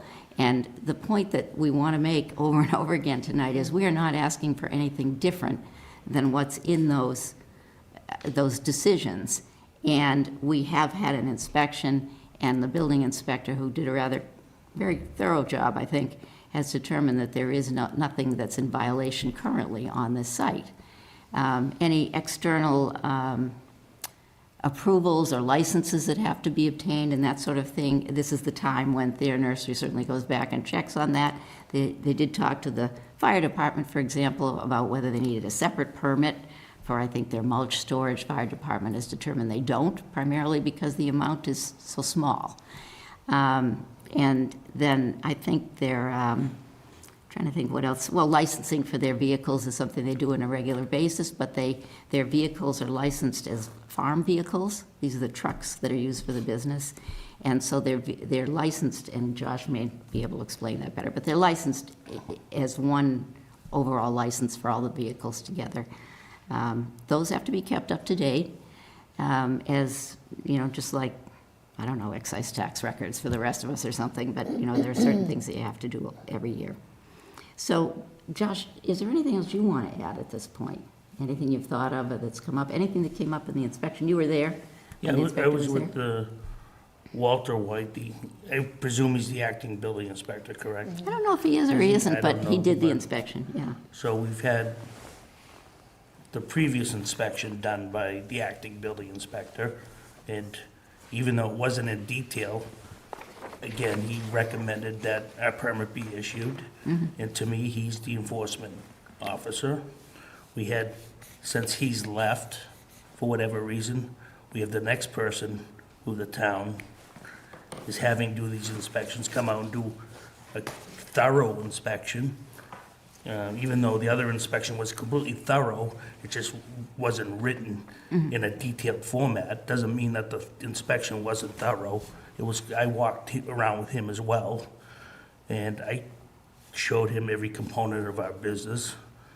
We had our checklist. We pay attention to detail. We're in compliance. There's been no complaints. So, just looking to get up to speed with that permit. And the only thing I would add that I didn't think of before is there are annual written reporting requirements for Thayer Nursery. They're supposed to be in, as of the 2019 special permit, the timing was clarified a little bit, and they're supposed to be in around the beginning of the year, except for snow reports, which are due in April. If they do snow clearing work at Thayer Nursery, is supposed to file a separate report about that, so who knows what that will be like. The other reports have all been filed for this past year, for 2024, and the reports for the years before that are all on file with the town. Some of those reports go to the town engineer. The drainage reports go to the town engineer. And if the town engineer wants to come and look at the drainage from time to time, Thayer Nursery is always available to do that. I think that's occurred once or twice. I don't know that it has in the last few months because our town engineer's just been promoted to DPW director. We'll be getting a new town engineer. The one advantage of having these different people go in is that you do have different people looking at the same site, reviewing the permit, looking at the requirements. It's not just one person all the time. After a while, you probably get so used to looking at it, you just don't even want to look at it anymore. But we've had a new building inspector come in the last 3 years, and he has visited the site, and he did do a review for this application process. Then Walter White is a long-term, very experienced part-time building inspector. He's lived in Milton for many years, so he's kind of the opposite. He's been here a long time, but he wasn't necessarily the person doing the inspections in years past. So this, again, may have been a fresh look for him at the operation. So I do think the planning board should feel confident that there's a careful review by the town. The town does look at whether the reports are filed on time, and whether they're filed at all. And finally, the reports that Josh files, as he has shown me all this, he keeps a monthly log of inspections of the drainage system in his office, and in that log, he writes what he's actually done to maintain the drainage system. And that's up on the wall in his office, so if you want to go there and see it anytime you can, but that's what he uses to prepare the drainage report at the end of the year, in addition to taking a final look at the drainage. As far as the other reports required, they are the type and number of vehicles, the number of employees, and the amount of material that's brought in and stored on site. The reason those reports are important is because the bylaw was written only to allow landscaping businesses in operation in 2012 in residential areas to continue as they were permitted as nursery uses at that time. And so you have to maintain a record of those materials and amounts and trucks. Those are all indicators of how the business is operating. They were determined in 2016 what the base amount was for 2012 was determined, and I wasn't involved in that, but there were many hearings initially for this first permit. So when you look at, if you were to look at the reports that are filed in January, you would see an allowed amount. That's based on 2012 operations. Then you would see the amounts that were used or brought in, the number of trucks, the number of employees that year. You compare those to the allowed, and of course they can't exceed it. In most cases, what you'll find is that the amounts are less. So the operation isn't blowing up or expanding. It really can't. These are pretty limited permits. They only allow the same operation as occurred before. And then just there are limitations, therefore, to how much can actually happen at this site. If their nursery's landscaping wants to expand, it has to find other places to do it, other places to store equipment. And then finally, as I told you when we met initially, this is a limited permit. It's limited to the Oldfield family and the children of the original Oldfield parents. That's Josh and Maggie. There's nobody else. And so the permit doesn't automatically become eligible for the children of Josh and Maggie or the nieces and nephews of Josh and Maggie.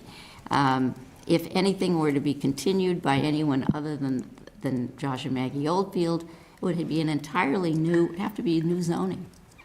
The zoning would not allow it to continue because the original special permits for this nursery use were given to the Oldfield parents only. It was a personal permit as well as a permit limited to the site. That's pretty unique. I don't think the other landscaping businesses in Milton are limited like that. It's because of the neighborhood and very unique historic area where it's located.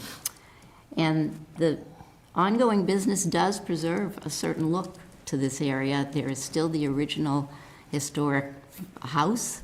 There's an historic barn behind it. There's another older house on the site where Josh lives with his family. And then there's the building that's used to manage the business. And then there are all the planting areas. Those are not unattractive in the summertime when everything's, flowering and the bushes are growing. So, there are some advantages to continuing a business like this as long as it's properly conditioned and contained. Great, thank you.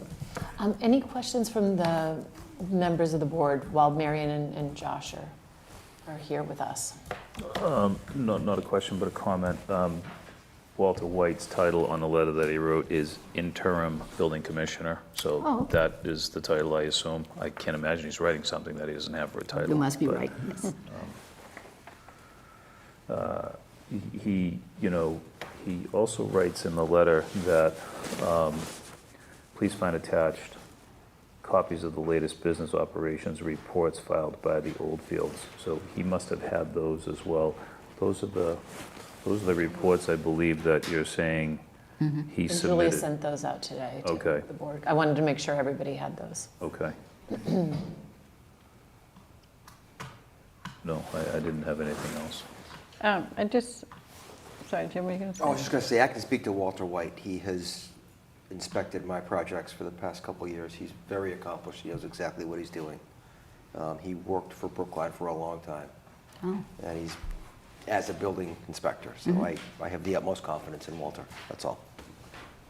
And I just wanted, Meredith, if you would, I had asked you via email about, because of the unique circumstance of this having expired in and what sort of the legality of whether it's a renewal, a new application, can we rely on the formerly submitted documents and decisions at this point? And so I had asked you whether you had reached out to town council, whether town council had provided any guidance. So I think for the public record, if you don't mind, just. And he emailed me, and I'll see if there's anything new and updated. And Marion, you can add to this because I think that was a question.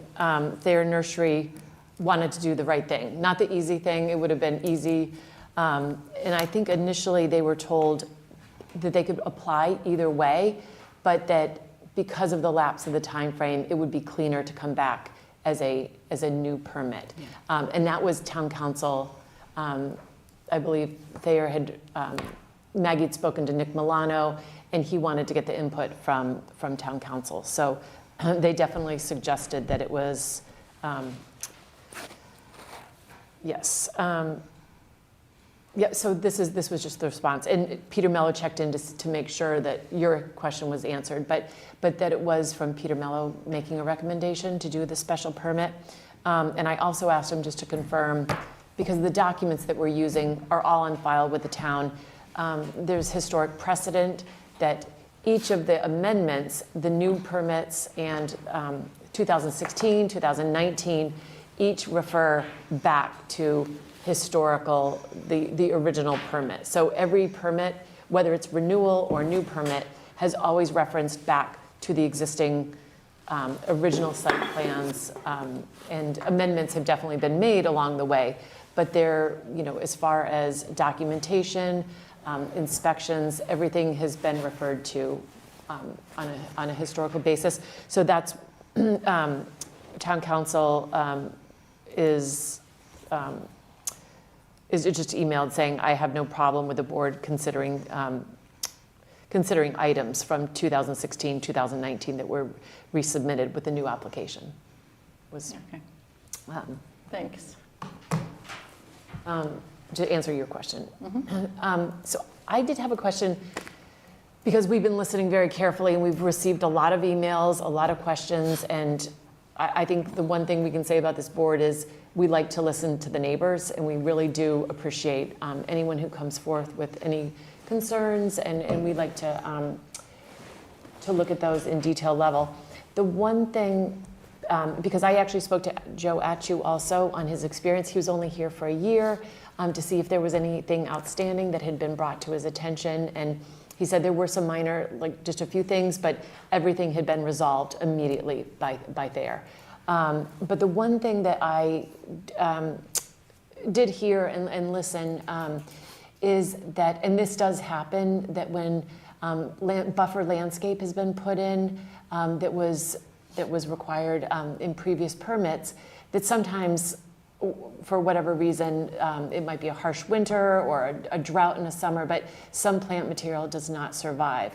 And in the 2019 amendments, there's two areas that specifically that I just want to ensure that you will be taking care of. One is there was a following sentence was added to the end of section 4E3B, and it says the remaining trees shall be replaced as necessary during the next available planting season if they do not survive in good condition. And my understanding is there are some, there were rhododendrons, mountain laurels, things that are really special, beautiful plantings that one of the neighbors would like to see replanted if they have not survived. And my understanding is that you're willing to do that. Obviously, you can't do it right now. If you could, you would, I'm sure. But come the spring, to replace what was originally agreed to in those buffer plantings with, I think the applicant actually prefers mountain laurel because it's a little bit more deer resistant. I'm sure he can speak to whatever he would prefer. And I know there's various things that we want to make sure your neighbor is happy with the plantings, and that whatever buffer, for dust reasons, for different reasons.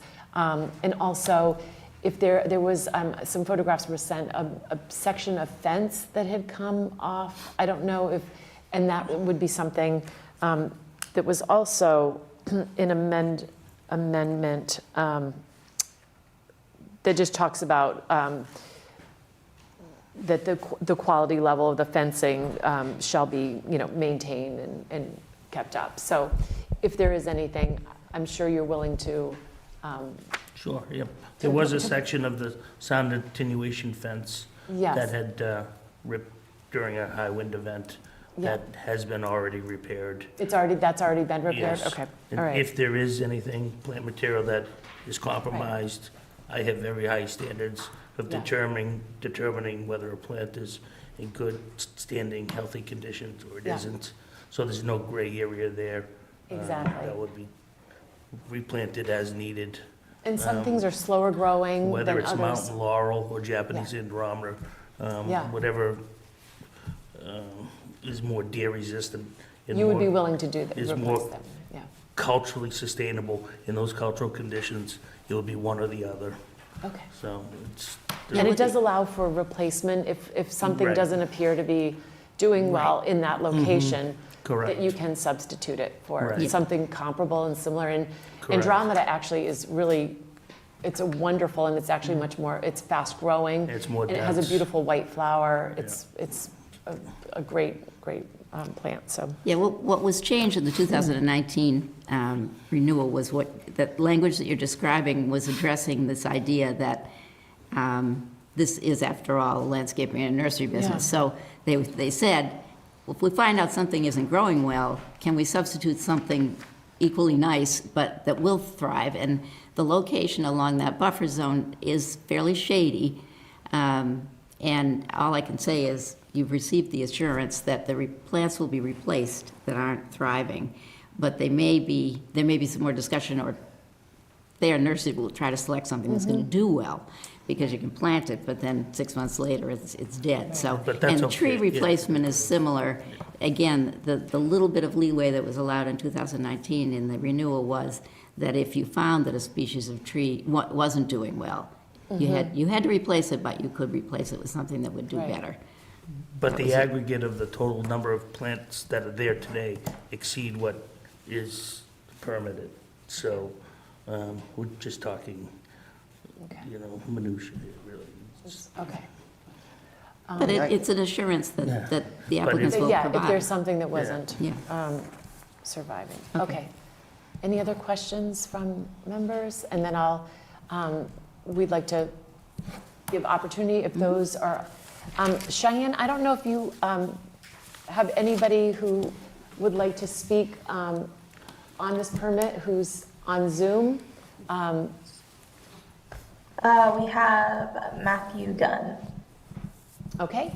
And you know what, just for the purposes, again, because we have quite a bit, if we could just limit all of the public speaking to a 3-minute, if you could, last time we had to, we didn't allow. Ms. Hall, please. Ms. Hall? Mr. Dunn is on. Oh, sorry. Wait, can you let my attorney, Mr. Dunn, speak? And if he has to speak for more than 3 minutes, could If you? They were supposed to get 15 and they got almost 25. Okay, we started at almost 8:20, but, It was okay. It was about 8:20. Okay, yep. All right. So yes, I don't want to cut him short, certainly your attorney, but last time we didn't allow other people to speak, so I just want to make sure we allowed. So yes, Mr. Dunn, please. Good evening, Matt Dunn on behalf of Phil Joanning and John Rowe again. This is just really to follow up on a letter that I submitted at 1 o'clock today to the planning board, outlining Mr. Joanning and Mr. Rowe's position with regards to this application, it's a new application that's being submitted under the landscaping amendment. The landscaping amendment actually provides an exception to the local zoning, which is to allow a business to operate in a residential neighborhood. And the protections that are provided for in the landscaping amendment are designed not to make it easier for Thayer to obtain the zoning relief that they need in order to operate their business, but it's to protect the neighbors. And I think if the board were to look back at the original application that was submitted by Thayer in 2016, the amount of detail that was provided to the board, and the detailed findings that the board made based on the information that was provided, I think that provides a good framework for where things are supposed to be with regards to this new application that's being submitted here today. The obligation under the landscape amendment, which we didn't write, we didn't control what the requirements are.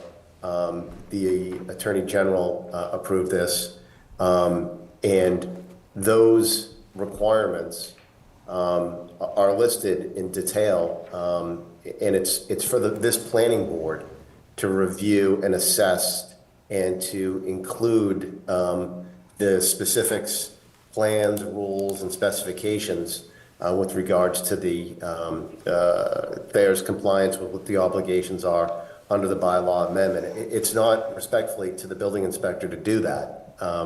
This is being treated in substance like a renewal of the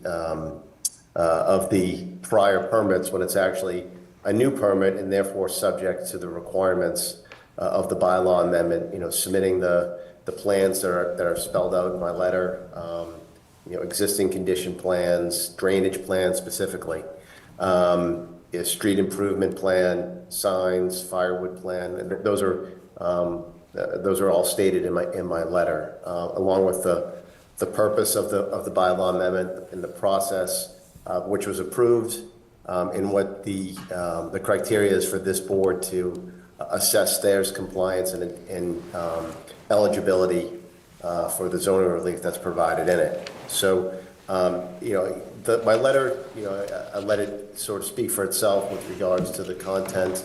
Hopefully everyone's had an opportunity to read it.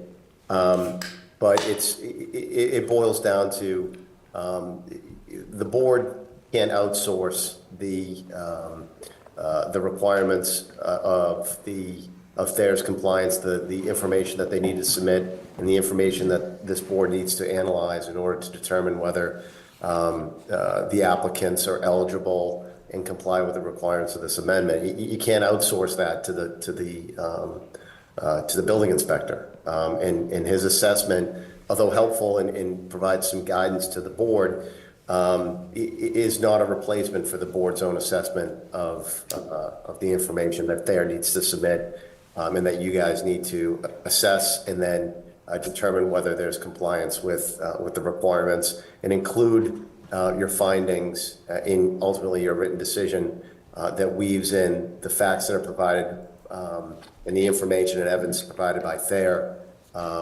with your own determinations. So, that's really where we're coming from here.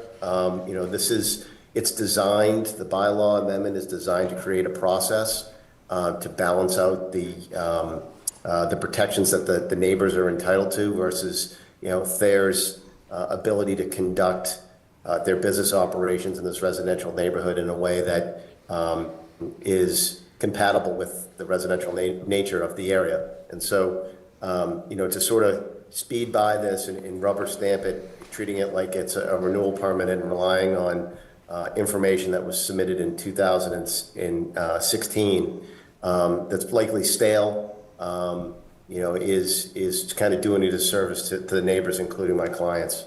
So that's where we stand. I'm happy to respond to any questions that the board may have, but the points that I didn't make here, I just refer this board and the public to the letter that I submitted today. Great. Thank you. Thank you very much. Any questions for Mr. Dunn from the board? No. All right. I don't, thank you very much. Thank you. Yes.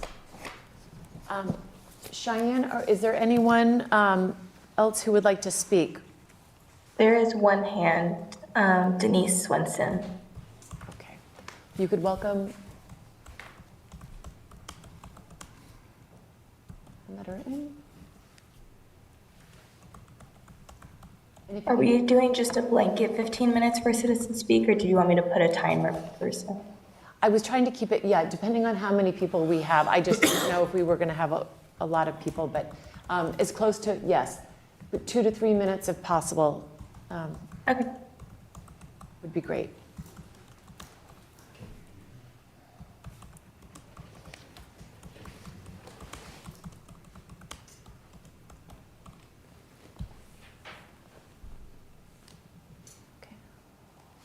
You could go ahead. Could you state your name and address for the record? Hi, yes, this is Denny Swenson, 65 Green Street, Town Meeting Member, Precinct 5, former Planning Board member from 2017 to 22. Thank you, Madam Chair Hall and Planning Board members. Thank you each for all of your service to the town and for allowing me the opportunity to be heard on this important matter. I'd like to express support of Thayer Nursery's special permit that comes before you. From what I can see, it has the same basic terms of the special permit that Thayer has been functioning under for several years. When I served on the planning board, we went over the terms in a thorough and thoughtful way, and planning board members before I served also went over the terms in a very thoughtful and diligent way. The town staff has spent significant time and resources dotting the i's and crossing the t's on the terms in this special permit for many, many years. These terms have worked and have allowed this small business to serve the community well. We have very few small businesses in Milton. The business owners across town tell us it is not easy to operate in our town for a variety of reasons.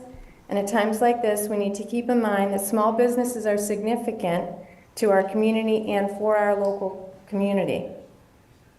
You know, having a thorough process where stakeholders are all heard is vital, and it is also important for small businesses and our community to have consistency and continuity in our planning. I support Thayer Nursery and its request for the granting of the special permit, and thank you again for all of your time and diligence. Thank you. Thank you very much. Have a good night. Anyone else, Cheyenne, who would like to speak? No other hands. Okay. Anyone else for the public? Yes, please join us. I have a package for everybody. Thank you. Thank you very much. Thank you, sir. Sean? Thank you. Thank you. And, yeah, Barb. Thank you. John Road, 23 Parkwood Drive. We've had testimony today, and we had testimony from the building commissioner via a letter in the last meeting we had saying that there have been no complaints. So in the package I've given you are 6 complaints that I made during 2023 and 2024. And I just am perplexed that I'm providing evidence of complaints that I've made, and the town has no record of any complaints. How many other neighbors made complaints that the town has no record of? So I think it's disingenuous at best to say that there have not been complaints by the neighbors. So let's just quickly go through this. The first one is... Sir, can I just interrupt? This is the same email you sent to us earlier? We've already seen this, yeah. Yeah, we have had a chance to read through all of these. This was items. given to us earlier. I didn't send this, did you? Yeah, I did. Yeah. Yeah, so we have had a chance to read all, so you don't have to go through each one. Okay, so six There's- complaints. Yeah. And how does this board reconcile that the town doesn't have records of this? I have a question for you. Do you feel as if you received a response, an adequate response? and you No, wanted that's the to whole change issue. it? I got no response from any of them. No response. No response from the Well, building one of official? them, I got a response from Mr. Achu, said that he went there and didn't find any issues, so he wouldn't document a complaint. And that's the only response I ever had.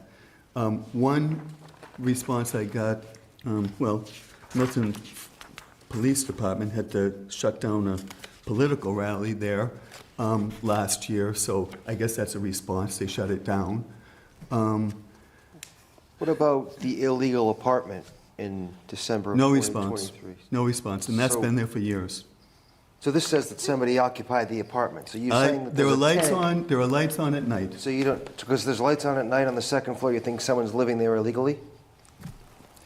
Is that where you're going? I'm just wondering. Yeah, I'm just yeah, trying to figure yeah. this out. And- So that's a complaint that you expect to be filed with the town? Yep, and I expect them to inspect, and I believe that there's a kitchen in that apartment. I don't believe that that's allowed under the bylaws. I can't make an apartment in my house and put a kitchen in it. So, another thing, can I just point out the burn permit? You know, fire is a very, very dangerous thing. We had fires in the Blue Hills this past fall, terrible fires. We see terrible fires in California, terrible, terrible fires. We've seen fires in our neighborhood. Alex Whiteside's house burned down. I think it was last year. The house across the street from me burned down. And Thayer Nursery got a burn permit to burn. And they violated the permit because they were supposed to stop burning at 4 p.m. I made a complaint, and the fire department had to come up at 4:30 to put the fire out. I shouldn't live in fear of fire. And I think the biggest issue with this burning is that Thayer Nursery should not be able to burn debris that they collect from their landscaping jobs. That should be disposed of outside of their property. And that's something I'd like to see incorporated in the new permit, that they're not allowed to burn anything, especially debris from their landscaping jobs. And I don't think that's too much to ask in light of the fires that we've had, especially this past fall in the neighborhood. You know, as for the political rally, the hours of operation are from 7 in the morning until 6 p.m. I would like to see the gate closed and locked at 6 p.m. and not open till 7 p.m. And I'd like to see that written in the permit. I don't think that's unreasonable.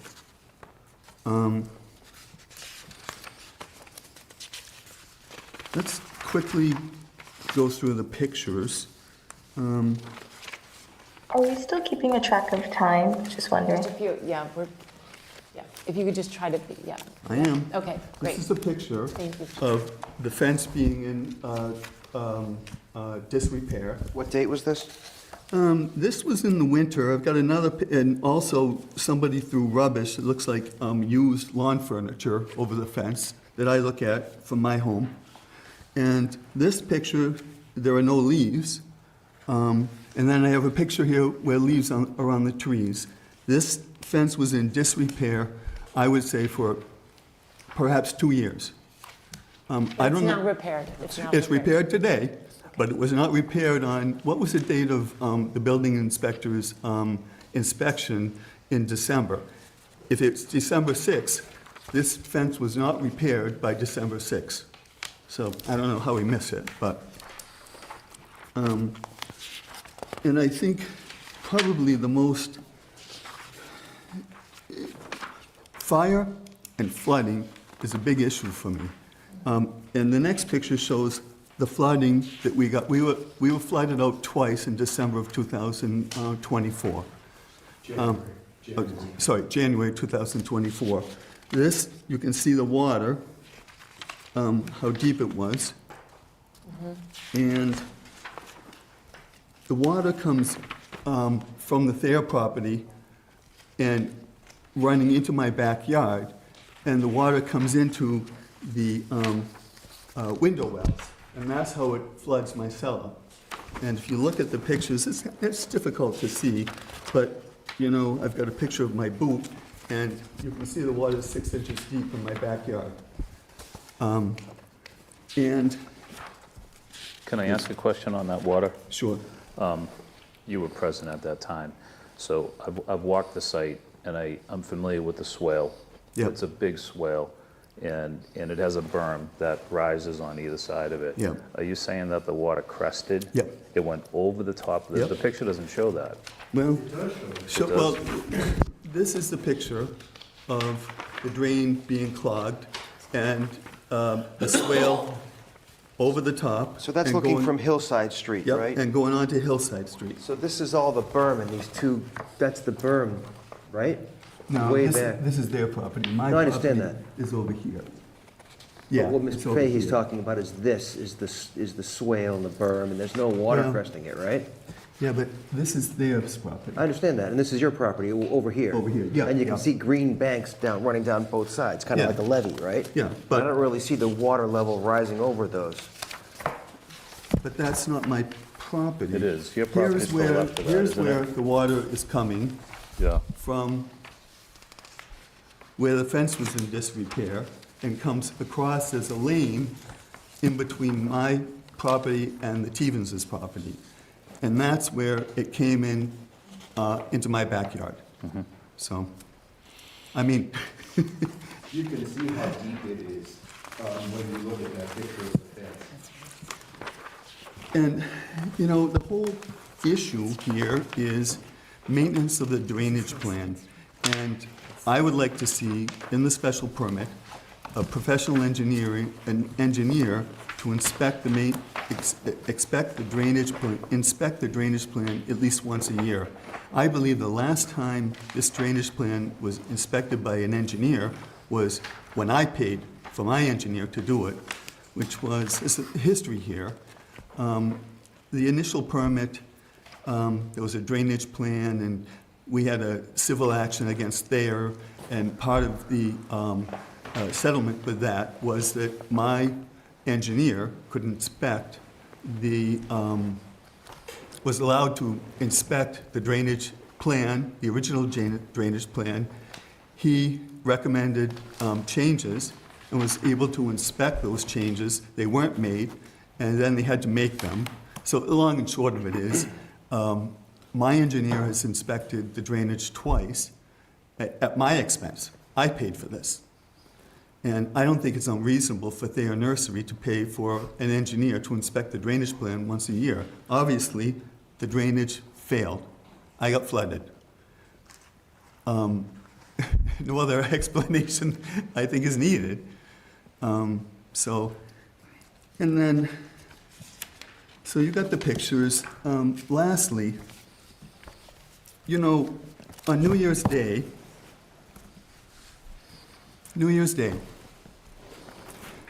the Bobcats fired up and started grading the construction yard behind my house. They started at 2:30 and finished at 2:50. So for 20 minutes, I had to listen to this.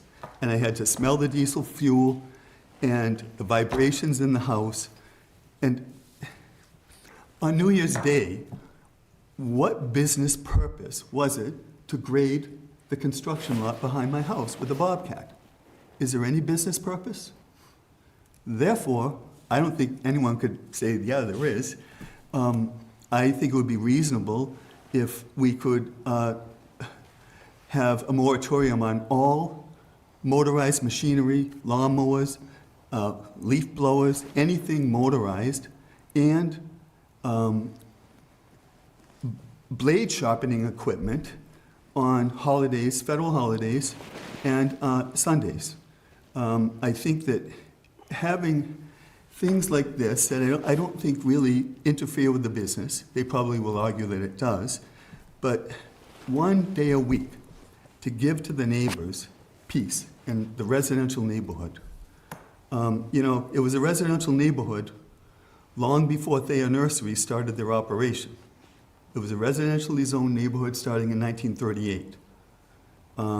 And, you know, I think that in the spirit of having this business operate, you know, in a residential neighborhood, in the spirit of that, there has to be some give to maintain, to make sure that it's in harmony with the residential nature of this neighborhood. And running Bobcats on New Year's Day and on Sunday, grading the driveway, I don't believe is in harmony with the residential nature or character of the neighborhood.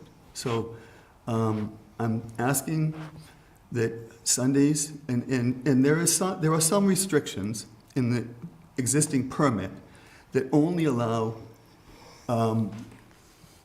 nursery machinery on Sundays.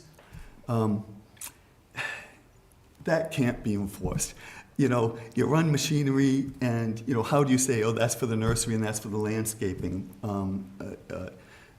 business? You know, they can run their machinery from 7 a.m. until 6 p.m. Hey, Meredith. 7 days a I week. know. 7 days a week. Thank you, Cheyenne. 7 days, I know, 7 days a week. I'm asking for 1 day a week for the neighbors. And I don't think Thank that's you. unreasonable. I appreciate it. Thank you so Okay. much. I do Thank want you. to, yeah. So just real brief, anything you want to say in closing before I open it up for the board for discussion? Nothing except to comment that, Oh, sorry, one more thing, I forgot. This is really important. Thank you. If you look at the picture with the fences in disarray, you can see posts. I can see these from my house. And these posts are remnants from the original fence that went in. There's supposed to be a 30-foot buffer. Alex Whiteside, before he issued the 2016 permit, said, Thayer, you need to move the fence to where it's supposed to be. Thayer put the fence too close to the property line, and they moved the fence, but they never removed the posts. And I would like to see the posts removed. Would you like to look at the posts from your house? Thank you, John. I'll Thank you. ask about that. Thank you.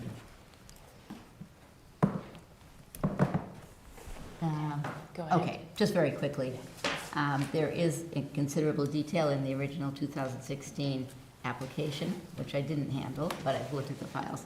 In the decisions, 2016, 2019, there are lots of plans and documents. They're all there, they're public record, they're available, and they're incorporated by reference in this application. So that detailed information is part of this application. And this application is not asking for any change in the operation as it was permitted at that time, 2016 and 2019. Site review and assessment is the responsibility of the building inspector. The planning board needs staff, and the building inspector is one of those people.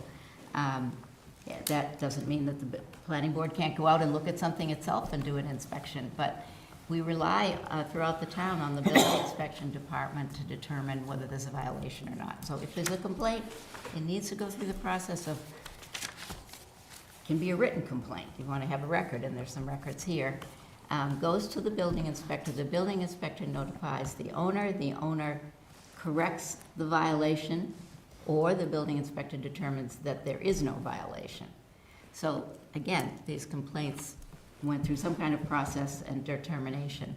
I'm not familiar with all of them. The one about burning permits come from the fire department. So if there's a concern about issuing burning permits anywhere in town, including it there, that needs to go to the fire department. We're all very concerned about that, of course, because of the fires in the Blue Hills, the terrible fires in California, the dry conditions.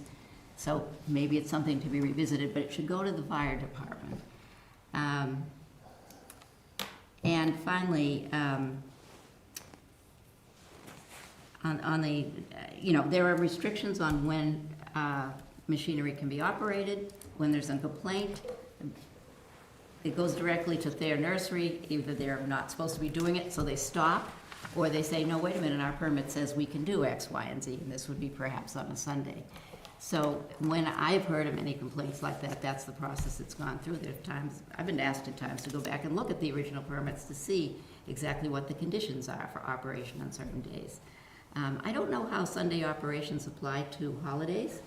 That might require some clarification. And I suggested it should be clarified. But I think I don't believe the permit says that Sundays and holidays are treated exactly the same way. However, I'd have to go back and look to make sure. But that should be clarified. Doesn't have to be clarified in your decision, but I'd be happy to go back and look at it and provide some clarification and send a memo to the planning board and the building department. But I just haven't seen that come up before. Mm-hmm. Those are my only comments. Okay. Can I ask Marion a question? Sure. What's your understanding from the permit of the process for a complaint and where the complaint starts from a neighbor? How does it move from there? Where is it supposed to go first? Well, it can go either directly, well, first of all, there is a process described in the permit, That's what I'm asking. but there's a legal process and it's the same process. Because everybody, including the neighbor who's complaining and the person who owns the property who's being complained against, has the right to due process. And that's why there has to be an understanding of how this works. So the complaint has to be received by the owner of the property in order that they can respond to it and act on it. And they're given a reasonable amount of time to respond, usually about 20 days. If a complaint is filed with the building department has to respond in some fashion within a certain amount of time. It could be on the phone, it could be a letter. If there's no response within the time, and I think it's 20 days, it might be 30, then the person making the complaint can file a complaint with the Board of Appeals, an action with the Board of Appeals. The Board of Appeals has to take up the complaint and decide the merits of the complaint that way. Hopefully, these things are resolved most of the time before they have to go to the Board of Appeals. Okay. The planning board isn't directly involved in that process. The planning board, if it found it was dissatisfied with something as the operation compared to the allowances in the permit, planning board could, on its own initiative, initiate a public hearing and to discuss what they consider to be things they're dissatisfied with in the operation. That hasn't happened to date, to my knowledge, but that is possible. That's just part of the public process. It's allowed when you have a special permit. So our neighbor here tonight gave us, it might be 4 or 5 complaints that the neighbor filed with the building department. What complaints have been filed with your client from the neighbor? Are you familiar with all the complaints? Excuse me for a minute. Josh, I'm sorry. You outline a process where the Right. complaint could be filed either with the building department Which or have been with. filed directly? Correct. Yeah. I'd have to direct that to the owner. Have you received complaints directly from anyone? From me directly, from the From any of the so-called neighbors, aggrieved? exactly, yes. Negative, no. I would prefer that approach myself. Could I just make one comment? Their nursery has a no trespass order against me, Phil, and anyone who lives in my home at 23 Parkwood Drive. I'm not allowed to talk to them. Oh, I don't think that means you Does that can't mean talk. excuse me if I could ask, does that mean you cannot send an email to them? It's a no trespass order, and as far as I know, I am not allowed to have any communication with them. I'm not an attorney, so I don't know how to. I'm not either, but they're the ones that filed it. Our attorney said that he didn't think it was worth anything, but he advised us just to stay away from them. Okay, so can I complete, Yeah, continue my yeah. question? So these are the complaints then that you have. If you didn't have a no trespass with their nursery, you would have sent these to there, but because you have a no trespass, you sent them directly to the building department. So there's no other complaints other than these? We don't know, the town has no record of these. Well, I assume you would have a record of anything you sent, and this is what you There produced. may be other neighbors who have made similar complaints. Yeah. We don't know that. We don't know that either, but in terms of your residents, these are the complaints from your residents. That's all I can find on my Okay, machine, okay, which that's I all changed. that's all I needed to know. I can only go back to 2023. It's good, thank you. Could I make You know what, we actually have to move on because we have a huge agenda, and my apologies, but I would like to say one thing, please. please come up to the microphone. 1 minute, and we really do have to. That's fine. Phil Johannick, 23 Parkwood Drive. The town has shown zero enthusiasm about enforcing anything. And I mean, we have had zero luck with Atchu. I don't think, I mean, he's supposed to respond to us. He's supposed to tell us what he did to resolve the problem, and he doesn't. I think either it's resource or will or both. But it's shameful the way the town ignores us in our pursuit of living in peace with their nursery. There are a few things that could be done to enable that, but the town doesn't help, the board doesn't help, the zoning board of appeals doesn't help. It's just a very desperate situation. But little things like eliminating mechanized equipment on, and finally, I think there are very important missing information in what has been presented by Thayer. In their BIS reports, they list equipment, but if you read the special permit, it says you have to look at gross weight, you have to look at model, you have to look at, none of that is in their information. There are specifics in the special permit, and you must look at those things. As our attorney said, you must look at those things and make sure that what was in 2012 continues to exist. You must do it. Thank you very and much. it hasn't I been done. appreciate it. Okay. Thank you. Okay. So all can I right. ask Marion a So, quick question? yeah, yes. So and then- following to Sean's question, if a complaint gets to the ZBA and the ZBA makes a finding, at that point, does it get attached to the special permit? Like, for example, the no running of machines on Sunday versus the It's a public record holiday? decision if it's, if the ZBA issues a decision with some kind of enforcement action or something like that, that's a decision by the ZBA that gets recorded. And then their If nursery they would have to say, follow it. if they say they always issue a written decision. If it's a decision that there's no finding of violation, then that doesn't get recorded. But I have a copy. There's been one case like that, and I have a copy of the decision, and that was the finding. And I explained to you what it was. Gotcha. It was about their nursery corporation being used to operate the business. Right. The gross vehicle weight, additional information about trucks has been submitted to the building department. The value, that information is used when you want to replace a truck. That's what that's about. So if you want to replace an existing truck, you have to have the gross vehicle weight and some other, I don't know what the terms are, some other things that describe the size of a truck that were talked about quite a bit in 2019 when they came back in for renewal. What should the criteria be? And there's been quite a struggle over that with the building commissioner because it was kind of vague. So it was made more specific. And now, if they replaced a truck, and I'm not sure that they've done that recently, they need to show that the new truck is equivalent in terms of those criteria to the one that's being replaced. And the reason you can't just say, its length of truck or it's the size of the engine is because truck models keep changing and the effect of those criteria may be a little bit different. So I think in your permit, that when you renewed the permit in 2019, I think you had some language about energy efficiency or something like that being an important overall criteria, justifying some changes perhaps in the characteristics of the replacement vehicle. Okay. So sorry, any other comment, like from the board? I just wanted to be able to finish with the board's comments. I have Or one- questions? I have one question for Josh.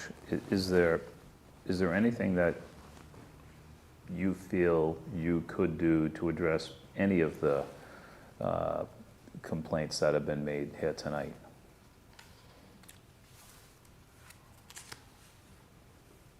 What concern, like the posts, removing the Well, posts? I guess I'm Yeah, that would asking that. be- Would you be willing to cut those down? Yeah, And make it at least aesthetically a little easier to look at? no problem. The fencing has been repaired. That was Fencing has another been one. repaired. And Josh, I'm thinking cut it to within like Just cut it to flush. 6, 8 inches of the ground, or flush is even better. Yeah. And that way at least it goes away. It's got flush cut it. Would that be acceptable to you? They should be removed. That's what, You won't see them, sir.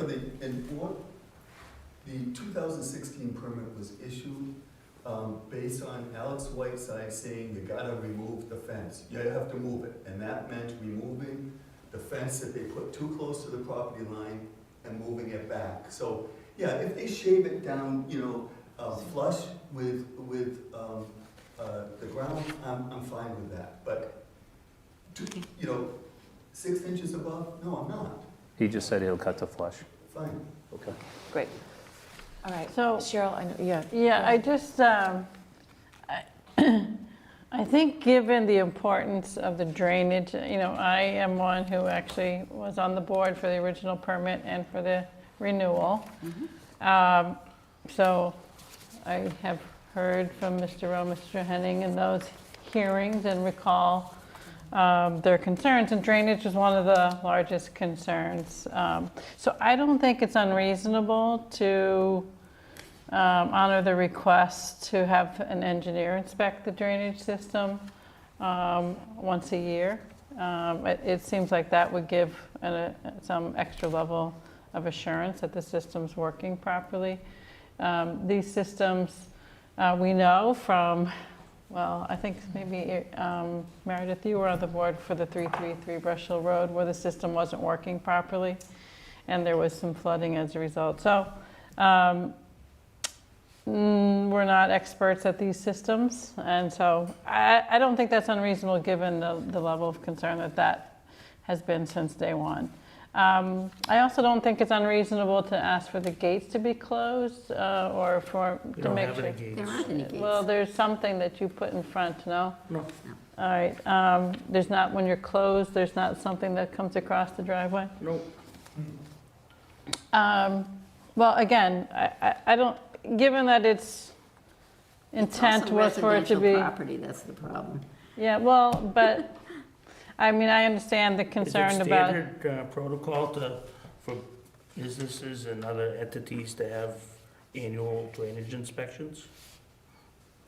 I think it depends on I don't recall what the permits for all the projects are, honestly, so we'd have to go back and take a look. I just think you're overstepping your bounds. And then, well, If I'm doing monthly, look, I'm literally checking this thing. You see the dates? I saw them. They go through December of this past year. Yeah. So what happened to us in January? Traditionally, there's been no inspection between mid-December and mid-March. So that leaves us susceptible to flooding. If you look at all of the logs, in that period. Sorry, you know what, we can't just All right, so call then- out. So, sorry, so let I just Cheryl want to finish. get to Yeah. the comment about the gate then. It really has to do with a use where noise is generated on a regular basis when the business is in operation. So I don't think it's unreasonable to suggest that having activities beyond those hours which generate noise really shouldn't happen. Because noise was one of the, again, of a business operation. And then, Possibly, I have a 14-year-old son, and he rides a quad motorcycle. Maybe they're getting confused. I don't know. there's equipment You that mean runs. business equipment. You Yeah, I mean mean- But landscaping maybe, equipment. yeah, but this is personal use. I was talking about the, event with loudspeakers and Oh. No, that- amplified What music. was that? No, that was a painter painting a barn. It was a political rally for John Cohane. So I do think, It was closed down, right? The rally, whatever it was. At 9:30 or quarter to And the 10. police department had to close it. Right, So and that's what town happens. resources had to close this thing down, just like the fire department. Can we, you know what, Cheryl is speaking, we need to not interrupt, please, But she please gets stop. to Should we talk close all the public time. hearing? We don't get Please. to talk at all. Okay. all right, so I do think the equipment is a challenge though, because people operate equipment at their homes, people operate leaf blowers all the time on Sundays and other things, and there's been talk in town about putting some regulations around that, and people don't like that idea. However, running business equipment on public or on federal holidays, I don't think, not operating business equipment on federal holidays, it doesn't seem unreasonable to me either. Sundays, they are allowed to operate based on their permit. So that's where I think those three items, to me, don't seem like unreasonable requests. So it's the federal holidays on the equipment, not having amplified music or loudspeakers of any sort operating after business hours, and having an engineer do an annual inspection of the stormwater system. Comments from the other members of the board? Yeah, so I would agree with the engineer's report, but I don't really see the reason. If they're, are you allowed to be open on Sundays? Yeah. I mean, I would just leave it the way it is. I don't see the federal holiday thing being any kind of an issue. Amplified music, I mean, how often has that ever happened? One time. Okay. Do you foresee yourself trying Isn't to? that in the permit already? I think it's in the permit already. It's in the permit already, so if that happens, it would be violating the permit. So it is already in there. That is, because I did check that. I remember that because, it came up as a complaint, yeah. I would agree on the, on federal holidays, maybe not having business equipment on a federal holiday. Is that something? That's a problem. It's Yeah. because that is your business. Yeah. Yeah, we're seasonal business. Yeah. Okay. It's a problem for me. What was the business purpose for grading the driveway on New Year's Okay. Day? Can we close the public hearing? Yeah. Yeah. Let's. I'm sorry. I should have. I'd like to make a motion to close the public hearing for Thayer Nursery. Second. All in favor? Aye. Aye. Sorry, we're gonna move. So the question is, and I. It's just us talking, Yeah, right? The four so of now us? it's us. So the question, because I had also thought to Cheryl, should we do some sort of inspection, on the drainage system, ensure, give confidence that it's working properly? My only concern with that is what we have to be equitable to all businesses, drainage, when we ask for a drainage system to be put in, we don't go back and have those required to be inspected. So is this something now that we're going to require anyone who we ask to put a drainage system in, that we are now having to have annual inspections? I don't know if that's. Some of the other kinds of applications that we receive, though, are under different parts of the zoning. They're not under this particular provision in the zoning. What did we require? We required some inspections for the memory care facility. Yes, they are and it's more than required. one inspection that's required. Yeah, And there is. What was required in this permit? Do you happen to remember? Just an annual inspection? There was one initial after, I think, 2 years installation. Yeah. And then a maintenance, Right. a One report year of after full maintenance. operation, they did have an engineer inspection. So, I mean, maybe it's not annually, but at some point, it does seem like after something's been in operation 8 years or 6 years, that there be another inspection. And so maybe it's at renewal dates, so.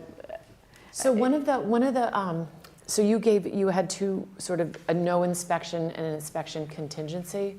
Yeah, the problem with inspection is you don't do it in the middle of the winter, and this Right. happens to be coming up in January. So So you would need to decide what a reasonable time If would we be. did do one in the spring, maybe upon renewal, it's going to be 3 years that they'll be back before us. Is the public meeting still open? No. No. No, Marion's talking. Marion's talking. it was a question, sorry. So we did have a decision that would require in the spring that there would be just an engineer just to make sure that the system is working appropriately. It seems like we could ask that. It wouldn't be on an annual basis, but it would be just to ensure, per this permit, that it is in working condition. Mm-hmm. And then if there was anything that was found to be insufficient, that the remedy would be made so this- according to the recommendation of the engineer in the report, right? So it's So not this- just an inspection that has no follow-up. Right, yeah, because it would have, obviously, that would Right. be, because this, I'll just read, by July 1st, 2025, the applicants shall have their drainage system inspected by their choice of either engineer or the town of Milton's engineer to attest to compliant operation of the drainage system by providing a letter to that effect to the planning board. So it's saying they have to come into, I think, my interpretation is it has to be brought into compliance. Because it has to, an engineer to attest to compliant operation of the drainage system by providing a letter to that effect to the planning board. So if it was not, that would need to be remedied so that we would have, that we would be provided some sort of a compliant letter. So I take that as working as designed, right? I mean, The inspections, you know, this is from my experience, the inspections are normally to make sure that there isn't a deterioration of what was initially built or a lack of maintenance of what was built, you know, because it relies upon infiltration, you know, and if the bed of that swale is laden with, you know, material, leaves, and it prevents infiltration, it's not going to work. So the whole idea behind inspections is to make sure that what was built originally hasn't deteriorated and still has the ability to function the way it was designed. That's typically why they do it. So I happened to go up there, you know, a couple of months ago because I wasn't familiar with it at all, and I didn't even know what that drainage swale was like. But now I do. You know, it's actually really well built, and it was in really good condition. So, but anyhow, that's the norm for an inspection. Gotcha. Yeah, I was just not asking. to change a design. You know, it's not the idea isn't that's not what inspections are for. Good. So the fear is that if they change the floodplain or some new EPA ruling comes down, when we do the inspection, these guys have to rip it out and put in something bigger. I'm just trying to avoid that, and I guess that's not an issue. So I'd be fine with that Make language. sure that it's operating as designed.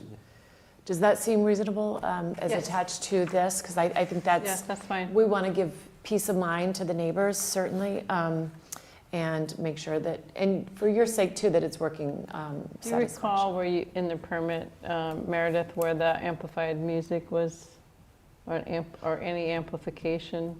It's, The hour, it was really the hours of operation. Let me see if I can pull it up.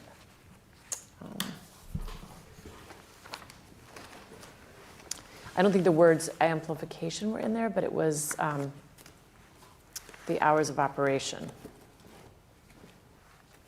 So any activity, so, yeah. It's in the zoning bylaw, it's not in the permit. It is in the permit too. Is it? No, amplified music will never be allowed. I remember Alex Whiteside saying it. In the zoning, Yep. yeah, okay. So that is something that is, So it's already there. so it's in the general zoning bylaws, so not this special permit. okay. I guess I'm speaking to the board members. You know, wherever it is, assuming it's out there, the way it functioned is the way it should. Joe Atchu responded, and he came up, and the music had ceased playing. So before he got there, the way he writes it, there was no presence of music. You know. So. I think it was a daytime, that was a daytime incident. And then there was an evening incident, which Cheryl, I think, was also alluding to after hours. Right, So, yeah. so both of It's those. the after hours that I was That's what I referring think, yeah. to. She was not, Okay. the painter playing his radio was not that. It's the idea that after hours, this is supposed to be a Right. quiet Yep, location. and I think that's, yeah, and I that is think in that's our a zoning. reasonable And I think that's expectation. reasonable, right. The only problem So- there is that what if they want to have a family party, a family graduation or something on that site Not permitted. after hours? I'm just wondering, how would that work? If Josh wants to have a graduation party for his kid or something to that effect? Yeah, I think that's. I mean, are we robbing him of the quiet enjoyment of his property? He does live there. Well, it's technically run as a business, so I think, I would say, yeah, he should probably reach out to neighbors if he's going to try to, get permission if doing anything. But if we write that in as a condition, then he won't be able to do that, period, right? Well, it's operating as a business, so technically, any operation, anything going on at the business after hours, I think it's sort of an understood that different events won't be going on. But I would say reach out to neighbors if he wants to, maybe have a family event or something, but. Okay, just bringing it up, just. No, I just a- know, just that's an issue. yeah, Yeah. Okay. Okay, so are we ready to, how does the board feel on making a decision which would include the inspection contingency of the drainage system? Yeah, that, and I also would like to make sure that the decision includes the commitment to cut down those posts to make that area look aesthetically And better. I think there were some landscape additions that were going to Yeah, be done. replacement of shrubs that could either be substituted or replaced.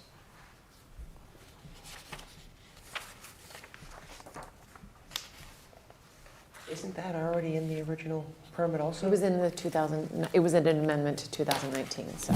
Because I walked it 2 days ago Yeah. and I found. So he's agreed to do that, what is back in, but I just wanted to flag it as something that. So the removing the post was not in the last amendment or in the original. But the landscape replacement was, so that's. And the replacement of any fencing ongoing, but that has already been addressed. Okay. So, Meredith, you mentioned the equipment on federal holidays. How many federal holidays in the year are there that you? Now there's more, yeah, that you. I think there's 6. 8? 12? Oh yeah, we're not supposed to talk. 12. Well, that's not a, answering that question is really not part of testimony, but. It's still too much of a restriction on any business. There's so many federal holidays. You know, what are you thinking to restrict one on federal holidays? Especially They should be restricted to the Sunday hours and the Sunday operations, it seems. I mean, that's what other, typically your public services run on, let's say your MBTA runs on a Sunday schedule on a holiday. Again, it comes back to the intensity of use of a business use in a neighborhood, and when there is some reasonable expectation that there will be some quiet time. We've talked about this with Milton Marketplace, that there should be some point in time that people get a little break from the business activity. So use Martin Luther King Day as an example, right? Was the marketplace restricted, Milton Marketplace, on that day? Well, their permit doesn't require them to be on that day. Okay, but I'm just talking about businesses. Why place a restriction on that same day? It's a noisy operation. It can be a noisy operation. Not every hour of every day, right? We've heard testimony from neighbors that there's noisy operations that are at early hours and late hours, maximizing the time frames. And, so we're talking about 12 days a year that would provide neighbors with a little bit less of that. Doesn't seem a burden or a hardship. And some of those holidays are in the winter, like we just had, when I don't believe they're doing a lot of operations on site at that time. So we're talking about less than 10 or 12. Yeah. So the noise operations of the marketplace are different. Their hours are, they have their own restrictions based on what's been worked out in their permits over the years. But yeah, my point, you had suggested it was because of businesses should have restrictions. I'm just not in favor of restricting a business. I'm just not in favor of that. But that's just my opinion. We talk oftentimes about businesses and residential neighbors next to them, and this board has consistently been considerate of what those neighbors' concerns are when there's a business operating right next to them. But does the current permit have that restriction? It has restrictions on Sundays. It doesn't have Yeah, but not on restrictions federal holidays. right? Yeah.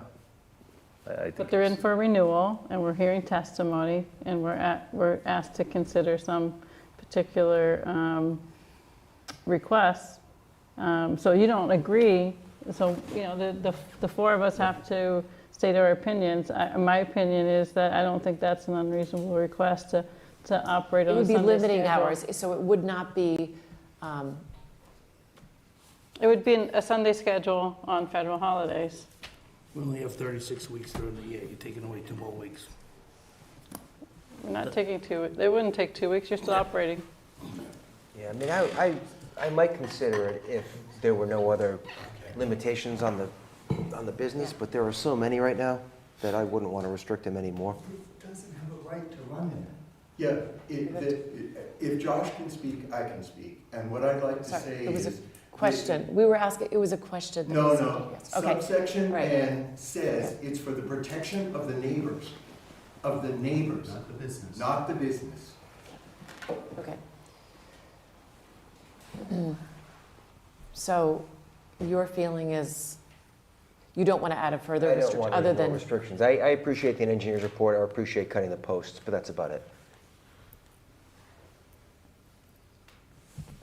was there anything else, Cheryl, you had on that list other than, because we've got the amplified music already covered in the general bylaws and music? No. Okay. Sean, how do you feel about? I'm in favor of the inspection of the drainage system at the time of renewal. I think that would be a really good practice, you know. By that so- July 5th date, okay. Yeah, I think that's something that's really important, honestly, and I think it'd be And the posts being removed. beneficial, and the Got it, posts being removed. Okay. All right, I would agree with those items. So we have a decision, but we would like to amend with those 2 additional items, adding that, well, the drainage is already in here, so that's already in your decision.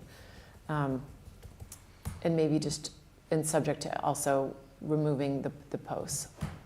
Are you looking for a draft from me? Is that what you're asking? So, Yeah. if you could. I can do it if you want me to. I know that doesn't That would be mean great. you Based on the edit draft, yourselves, you but- had given us a previous draft. Okay. So based on that, if you could prepare that, just including the removal of those posts. What about the landscaping? And replacement of the landscaping, which is actually in the 2019 permit, but. It's never been done. Yeah. It's But never agreed been done. to replace. I can put that in as a third Okay. condition, if Okay, that would the be- board is asking. that I would mean, be- first that would of give all, clarity. The board is writing the decision, I'm writing a draft. Yeah, So of course, you put exactly. it in if I don't put it in, Right. but I understand you want 3 Right. conditions. Okay. So, to the point of replacement, I don't know how long Next growing season. the plant materials or fences, when they're damaged, how long they have taken, but it doesn't seem unreasonable to put a time frame on the replacement and the fixing. So that, again, there's more, the neighbors have something that they can go back to and say it's been 6 months or 2 months and you were supposed to have it done in 2 months. So, I know winter conditions, as you said, for planting, if we said within, Seasonal. within. It does, that's what it says in the 2019 amendment. Okay. I can pull that up. It does say seasonal, when seasonally. All right. So if we said, within a month of conditions being suitable for, plant replacement or something like that, and, within, I'm just trying to put time frames. I don't know if it's a month on a fence, if you have to get somebody to come in to do it, but I think we should put a time frame in. So we're saying vegetation replacement and fence repair? I mean, There's. I'm trying to draft a motion here so we can get this moving. So, are we going to mention replacement of the vegetation and repairs of I fence, don't which think- has already been repaired? I don't think you can make a motion until we review a decision so the motion would be to approve based on a written decision, which we don't have yet. I was going to make a motion including an engineering inspection at the time of renewal, cutting of the post, replacement of vegetation, authorizing Marion McKentrick to draft the proper documentation to be signed at the board at our next meeting. Well, And we'll just be done with this. the board is supposed to write its own decisions. So to make a motion to authorize the applicant's attorney to make to write the decision is inappropriate in my mind. So I think that, what we have done in the past is if applicants' attorneys have submitted a draft to us, we review it, we edit it, and then we make a motion to approve based on that final decision. And so, since I've been on the board, I always felt as if the board should have a template for a decision, and with all of the issues that we normally address, and that the board and staff should write it. But it has not happened that way in my time on the board. You've been on 9 years, right? It hasn't happened in 9 And it's a years. frustration that it hasn't happened, but, it's one of those things. But So the I would practice agree. that So we've had. Marion will provide the draft. We'll have that ready for our next February 13th meeting. And then we can, and you can send that to us if you could in advance, so we have time to review that. Right. So, I have 4 conditions. And I've listened to what you said, and you can repair my language, but Right. I will Okay. include the 4 that I heard tonight, and if I misheard, you will correct that. That's why any draft from an attorney for an applicant is never the decision. yeah. It's just an attempt to help the board Right. draft its own Right. decision. Right. And that's why you can't make a motion, because it hasn't been presented to you. Yeah. Can you tell us the 4 that you have? I didn't have 4, I had 3. But I have inspection of drainage by July 1st, 2025, and prior to renewal applications, future renewal applications, removal of old fence posts to ground, and replacement of any, replacement of landscaping and equipment within a month of when conditions are suitable for that work. So that sort of puts everything together, not just landscaping, not just. replacement of what? No Replacement equipment. of damaged, well, Fencing, I guess. Vegetation. Yeah, I would just stick. well, buffer- vegetation is one buffer issue, fencing. the other is repair of something like a fence that Okay. Yeah, needs repair. that's already done. But if That's there's another, correct. if there's This another, is a general condition that says, if there's another windstorm that causes some other damage, there should be a reasonable expectation that it'll be repaired in a time frame that we put in the. The original permit states all this, already married. well, I'll look at that language, does. and if necessary, it can be restated. It was It's in not the gonna amendment. I don't be think we should just harmful. isolate 3 or 4 items here, it's already covered, Well, and there's a process in place. And I think this is within a certain amount of time, like, Correct, and Reasonable it time. states that in the original permit. we'll we'll look at the review that, language. we'll look at that. I'll Okay. review the language for you, Great. and The only thing that's new for the Provide timeline here suggestions. would be The the dra- inspection. so that's not really a new item, I understand that it's Yeah. already in the permit. Okay. I guess maybe there aren't 4, let's see. I don't see 4, you're right, 3, Okay. okay. Great, so with that, I'd like to make a motion to move the public hearing for special permit, site plan approval, Thayer Nursery, to, we said So we 7:30? close the public hearing. You've closed it. Oh, I'm We sorry, closed yes, the we public closed the hearing. public hearing, so we don't need So to you'll just continue. put it on the agenda We'll for put on- our yes. I'm sorry, discussion, yep. deliberation, and vote. Yeah. Thank you. Great. Okay, thank you very much. All right, thank you. February 15th. February 13th. Thank you, board. Thank you. Stay warm out there. Thank you, and now we need to move quickly here. So because we had such a full agenda, 10 Bassett Street was able to, their meeting with the ZBA was moved from the 3rd, which was originally the 3rd, was moved to the 18th of February. So they they understood that they would not have had much time if they came tonight. So they're going to come on the 13th. So, which will give them more time. So we need to open that public hearing for 10 Bassett Street, continued from 1/6. And if I could have a motion to move the public hearing for 10 Bassett Street to February 13th. And I think we said 7:30 for the others, so should we say 8 p.m.? I'll make a motion to move the public hearing for 10 Bassett Street to February 13th at 8 p.m. Okay, is there a second? Second. All in favor? Aye. Aye. Is Maggie still here? Should we go get her? Or should she go home? Oh, yeah, sorry, we need to, I don't know. Yeah, we can bring her back. Can't get away that So- easy, Jim. So now we do have our zoning articles, but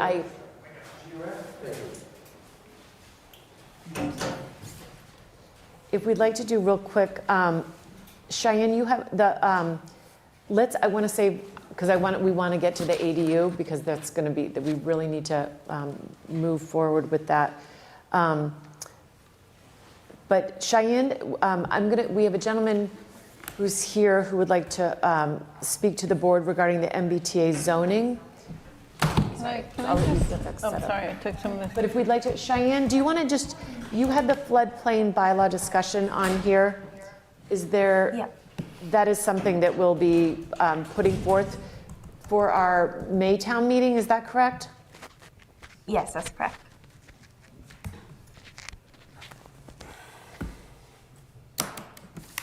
Can you hear me? Cheyenne? Yep.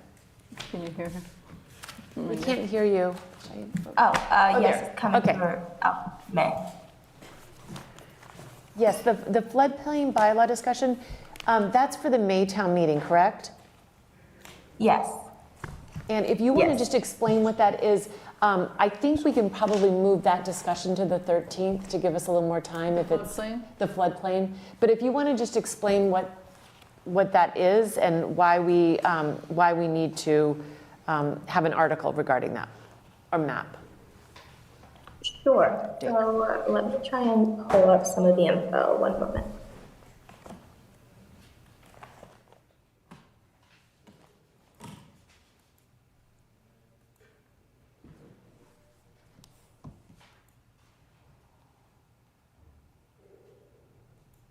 What are we on, ADU or MBTA? I'm sorry. This is, Floodplain.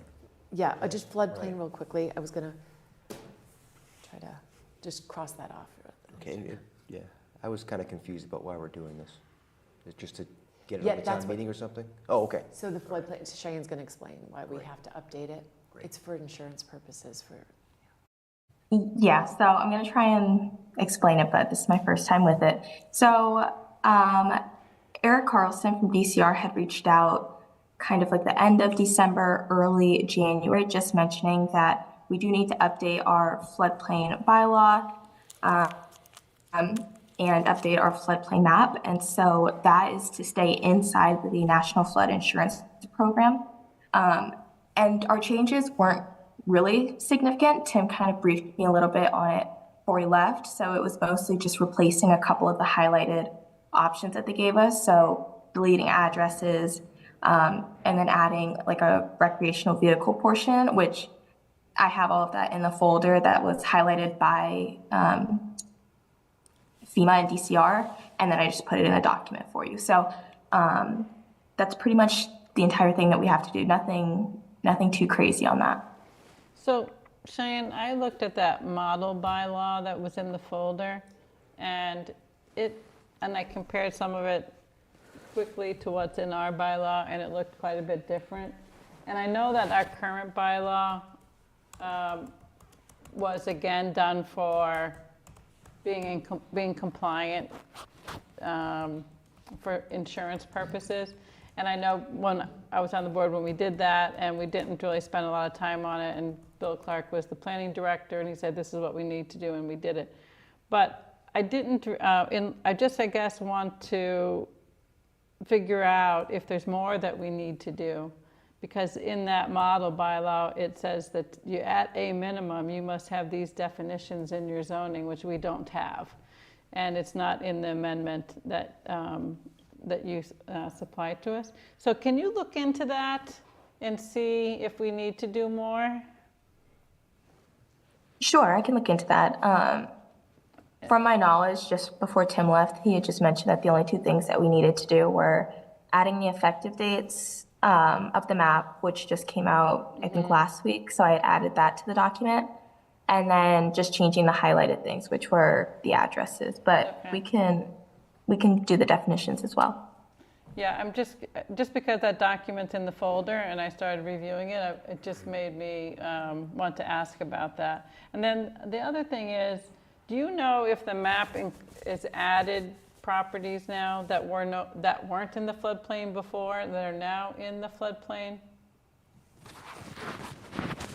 Because there's a list of I'm not- properties, but I don't know Yeah. if those are new properties or those were existing. And one of the reasons I'm asking is when we were looking at the MBTA communities locations, one of our criteria is whether the property was in a floodplain or not. And so the other question I had was whether our GIS mapping was going to be updated to show new parcels being added to the floodplain. So I guess the answer to that first is, are there new properties being added? And the second is, are we going to update the GIS map? So to answer your question, I'm not too sure if there's new properties, but to answer your second question, if there are, then yes, we would update our map, and I'd have to connect with Alan to get that done. Okay, thanks. And I thought in the past, the DPW, didn't they do something with this floodplain? I thought we always voted on it at a town meeting, and I thought it always sort of came through DPW. They amended the floodplain. There was this time that I mentioned it came through the planning board, but it was through the planning director, through Bill.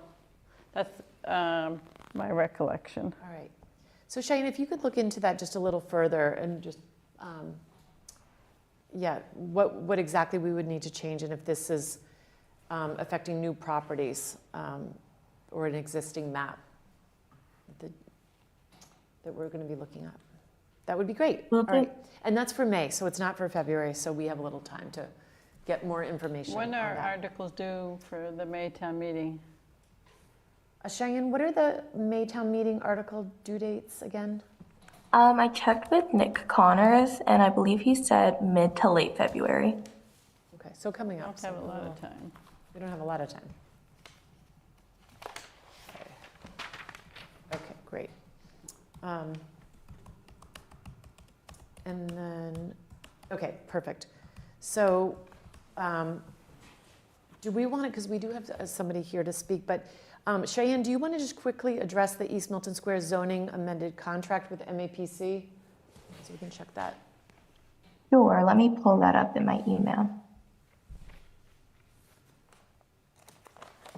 This is just for that extension of having 3 to 4 meetings and just being able to So wrap things up with them. It's a $6,000 value. Yeah, and it was a reasonable amount. I thought that Not to was, exceed, too. yeah, not to exceed. I think so. And he included a public hearing in there, right? There's 6 meetings plus a public. Yes, it includes a public hearing. So yeah, just like Meredith said, it's for up to 4 additional meetings and a public forum. And then it also includes little things like minor revisions on feedback, and I think other revisions after the public forum, but that is for a cap of 6,000. So currently, I believe we have 49,500. The other 500 was taken from UTIL to finish up their budget. So this 6,000 would come from the 49,000 we have. So just so you have that information. Great. Perfect. So you just need for us to make a motion to approve your signing the contract with MAPC, correct? Yes. Well, and the use of our planning board The use of funds. the planning board Yes. funds to, yes, to sign that contract. To extend the contract? To extend the contract, yes. Use Was of it for funds up to 5,000 or up to 6,000? Up to 6,000. 6,000. Is there a motion? I'll make a motion to approve the contract amendment to extend the MAPC contract for the East Milton Square overlay zoning. Do we have a time frame for that? I think we said March, through March. Through March, with a budget of up to $6,000 from the planning board budget Second? Well, it's actually for 3 months. for 3 months. 3 months, which And was, then with the, at the discretion, it could be extended for another 6, if need be. All right, so let's just say it For for the 6 months then, for up to 6 months. Up to 6 months and up to $6,000. Is there a I'll second? still second it. All in favor? Aye. Great, okay, thank you very much. And we have somebody who has requested to come and speak. Again, we're going to try to move, just to have a brief discussion on this. The MBTA community zoning discussion. Cheyenne, do you want to just, we had first put this on because the SJC had issued a decision, and we just wanted to announce that. And just sort of briefly tonight talk about moving forward based on the SJC's decision. Did you want to say anything about that? I think most people now know about the SJC's decision, but if there's anything you would like to add, please feel free. The only thing that I wanted to add was that they were saying that we needed to do that 30-day work plan, which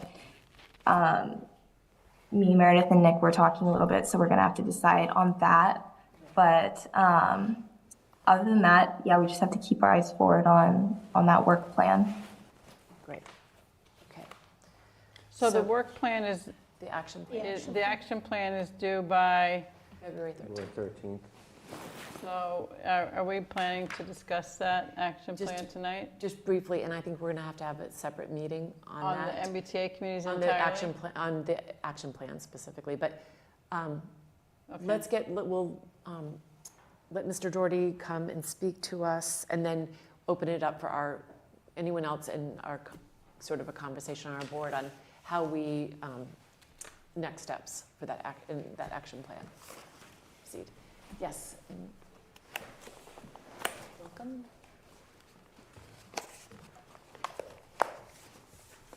Hello, thank you. Welcome. I had circulated, I don't know if you received it, but I asked to circulate.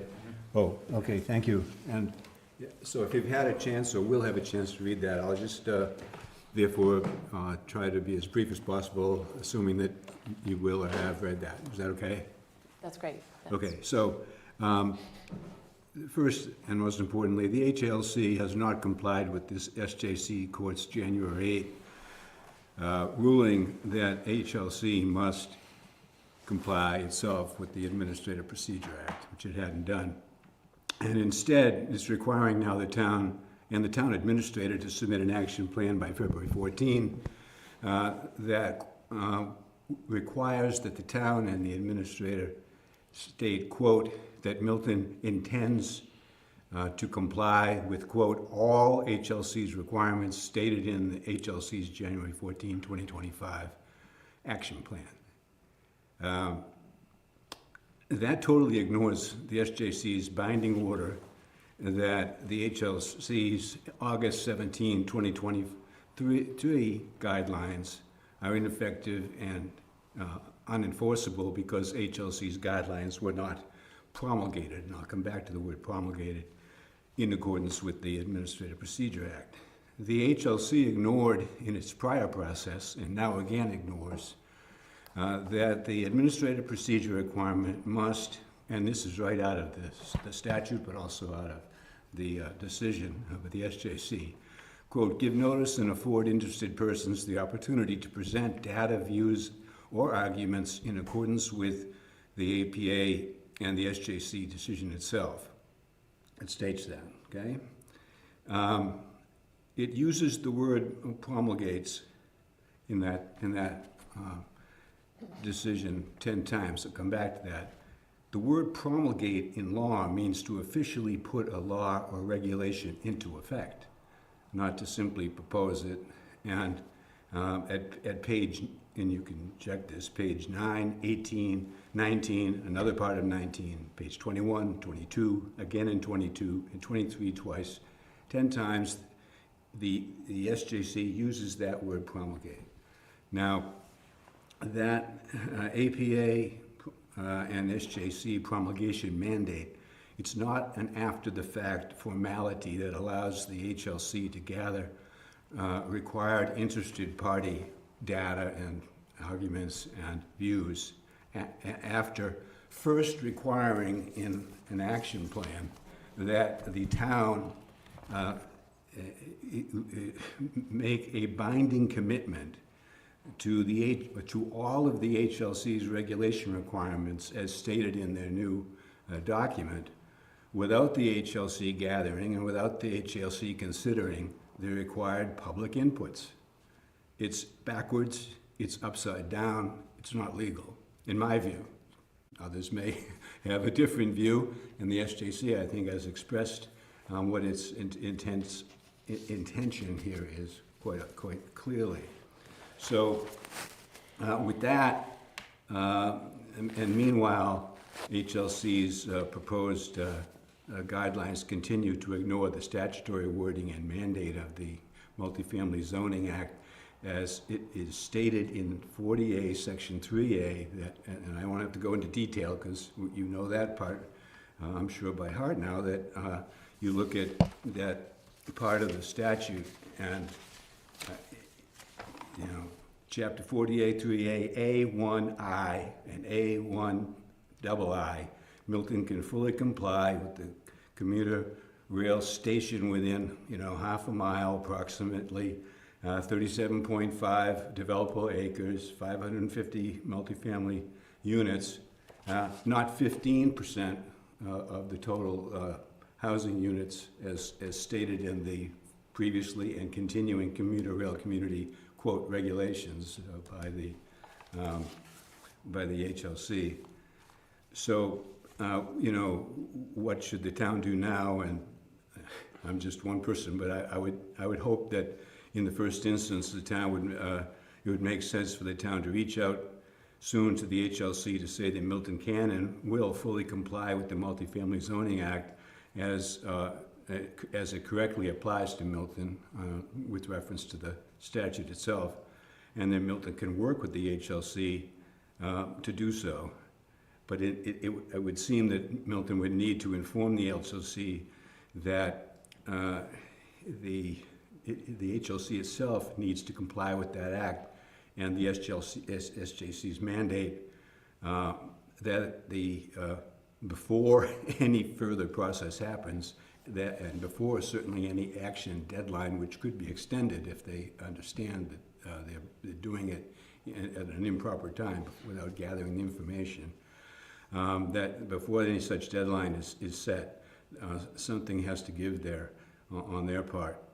To allow the communities, whether it's a single person or collectively among a number of communities, to give notice and afford interested persons an opportunity to present data, views, or arguments, close quote. Without that, the APA and the SJC's statements that promulgation is in order would be procedurally negated. All meanwhile, of course, the state funding is being withheld, not provided to municipalities, including Milton, and notwithstanding the HLC's unenforceable guidelines, that funding should be restored and renewed. Now, you're very familiar, and I'm almost done here because you've talked and worked on for months the application to Milton as a commuter rail station proximity. This new amendment, though, at 72.02, page 5, subway station, the new word subway station is now changed to mean, quote, any stops, not stations, right, along the MBTA, and stations are not, stops are not stations, along the MBTA Red Line, Mattapan high-speed line included. But again, that doesn't change the reality, nor does it change the fact that the new HLC guideline still does not comply with the wording of the statute. It's inconsistent with it. Milton remains 0.95 miles from Ashmont MBTA station and has no subway station. So, so if you've looked at the one aspect with the, and I'm almost done, with the multifamily zoning, 37 acres, half a mile from commuter rail, about 550 multifamily units, and UTIL will have the exact precise amount there. Remember that one of the acres had some private right-of-way that may or may not have been applicable. The other possibility, though, is there are, it seems that there are Milton residents who have made comments that Milton should plan for a larger number of multifamily zoning units than are required by the statute. And in that regard, one thought I Hey, have... Meredith. Yes? It's been 7 minutes. Yeah, thank Oh, you. okay. Mr. Well- Doherty had asked to speak earlier, so I did let him go. a Well, little I'm bit almost over. done. It's just the one other thought is that in addition to the compliance with the statute, some Milton residents are interested in possibly considering more than that. And one thought on that is that if you look at residents looking for a larger number of units as a percentage, that you have to keep in mind that the adjacent community classification that some have said, and that's 10%, as I recall. There are communities that may have an adjacent community proper classification. I would just point out that unlike some adjacent communities, however, the Multifamily Zoning Act itself is very straightforwardly specifies the exact criteria that entitles Milton to zone based on commuter rail station proximity that some others don't have, as stated in, as it's stated in my memo, based on the half-mile proximity to the station. So, that 10% for other adjacent communities may have a degree of interest, but that departs from, those communities don't have the same statutory connection that Milton has. Lastly, the action plan, this is like 2 sentences, but the action plan, I think it's pages 2 and 4, is problematical because on page 4, page 2, they ask for checking boxes with regard to regulations that are themselves, even as to commuter rail station, inapplicable in the sense that of the 15% that I talked about, it's just not statutorily consistent. But at page, page 4, what did I say? But and anyhow, page 2 and page 4.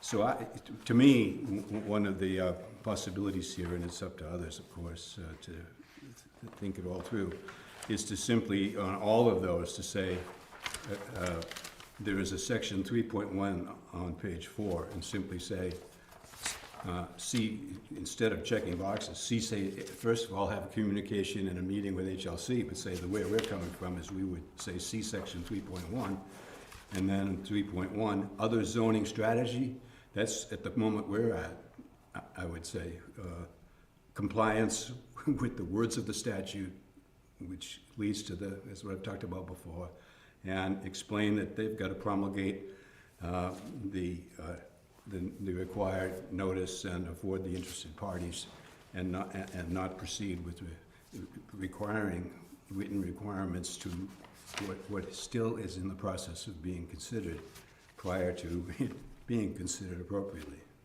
Thank you very much. Okay. Thanks a lot. Okay. So we do have, maybe like 10 minutes just to talk briefly, because we now have found out, not only since we posted this agenda, that we have been given the SJC decision, but we have been given there have been emergency regulations that are basically the same regulations, a small change when it comes to Milton, the Mattapan high-speed line. So, and now we have an action plan. So moving forward on this, and I haven't talked to, Nick Milano is going to have to be involved. I think the select board has to be involved with our decision. My thought is we've been put in a really difficult position because we have temporary regulations, basically the emergency regulations, 3 months. We know we have the SJC decision, and I don't think anyone can disagree that we have to be compliant, at minimum with the statute and what the law says. What we don't have, we have to put an action plan in before we have final regulations and before there's been the public process. So that is a bit of a challenge in itself. And I think, for many residents in Milton who still strongly believe that we don't have a subway station in Milton, that we are 0.95 miles from Ashmont, that we are within 0.5 miles of a commuter line would lean us to fall more into an adjacent category. And I think having that discussion with HLC would be very important. I think for us, and I would like to work with the select board on whatever we decide to do, but my thinking is we at least need to have a zoning district which is compliant with the statute, just baseline. But I think I would like to have something for Maytown meeting. I think we owe it to the residents to have something to move forward. What I would like to see us do is something that is compliant with the statute, but then also at minimum compliant as close to an adjacent community as possible. And I think with all the work that we've done, we could at least present those. I believe a lot of people in Milton would, and I believe town meeting would approve a plan that would be as an adjacent community. We don't have any districts that we've studied in what the density would be, what the heights would be. We have none that are compliant with adjacent community. We've looked at the land area that's adjacent to the commuter rail stations, but we haven't gone through and drafted any zoning. We'd have to, we would have to, we have not. Or You're maps. right. No, you're right. But I do believe we have looked at the districts, and I'll just, because obviously we will need to discuss whatever we do, but to make that district happen, we would be able to put it anywhere in the town. And I think if we looked at what the density that we have, extra space storage, the 88 Wharf, Milton Hill House, the 1 Elliott, all the way up to the Hendry's 36 Central, the density is quite high, and the height is, I think we have those sort of built in. Again, we would have to have UTIL run that to see if that would come out to be a 10%, but I would at least at a minimum like to be able to put something that agrees with the statute and offers a greater density if town meeting were to decide that they wanted to go to a higher density. But I think it's reckless for us to just put any zoning without having final regulations. I think beyond sort of a level that is. I don't see, you all decided that we shouldn't have a public forum in the fall to start talking about this with the public, so we don't know really what public feedback is going to be. And now that the decisions come forward or been issued, there's been no public meeting yet where really any discussions happened, right? So I think an adjacent community zoning, which simply zones where we already have multifamily and doesn't allow for any new zoning, won't be accepted by HLC. The idea is that they want to have zoning in place that allows for new multifamily. So just zoning places that already have multifamily won't. I think that's exactly what Brookline did, and they got approved. So to Jim's point, so before we start talking about everything, Brookline's done it, Westwood's done it, Dedham's done it. So this is part of my problem with this whole initiative. I've stated I don't have a problem with the statute. My problem has always been with the guidelines. And interestingly enough, I looked back on our emails, and Alex Whiteside was referenced earlier this evening, and I looked at an email from him prior to his death. And he sent it to all of us, he sent it to the selectmen. And what did he say? Quote, "For the reasons stated in the memorandum, I am convinced that the guidelines are legally unenforceable and ineffective, and that the town should seek judicial advice. So if we had followed Alex Whiteside, which he told us, and I'm pretty sure I repeated consistently that the guidelines are not legally enforceable, we could have saved the town so much money. I challenged town council here. You guys were here. I challenged him on that. And I can't remember what he said, but he did not agree with me. So I take some sense of, pride that I kind of came up with the same ruling as the SJC, that they are not legally enforceable. I didn't go to law school. I am in season 5 of Suits, so I have a little bit of knowledge. However, I find that if we had taken the advice of Alex Whiteside, we would not have spent all this money. And I do feel, I've heard through the grapevine, that some group is looking to defund our legal. And I think that is so reckless and careless. And as a business owner, the two most important things, and I was here in front of the planning board, we need good lawyers and we need insurance. So that's a reckless decision to defund our legal. But I am concerned about filling out the action plan, as Mr. Doherty had stated. I looked through the action plan. The first action plan that was put on mass.gov did not include a section 5. It didn't include a section 5 because I saved it. All of a sudden now there's a section 5. So mass.gov is changing things as they go. And I think that is highly irregular. I don't think that is the correct way to be transparent. So I have a problem, and I appreciate Mr. Doherty sending us and coming before us and explaining his concerns, because I have them. I have the same ones. I have a major concern that, I don't know if you follow the Board of Health.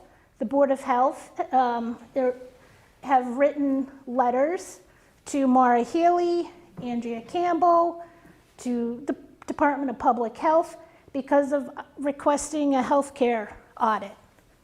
Because our Milton Hospital is overrun, and I have personal experience with it. We do not have basic healthcare capability to increase our density. Fires were brought up. I live in the Blue Hills.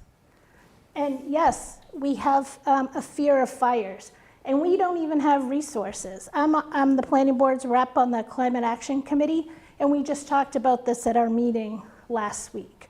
We're trying to come up with a plan to deal with wildfires. They've been in touch with our fire department. They said we don't have resources. We depend on mutual aid. We have 11 firemen on staff at any one shift. We have 6 policemen on staff for one shift.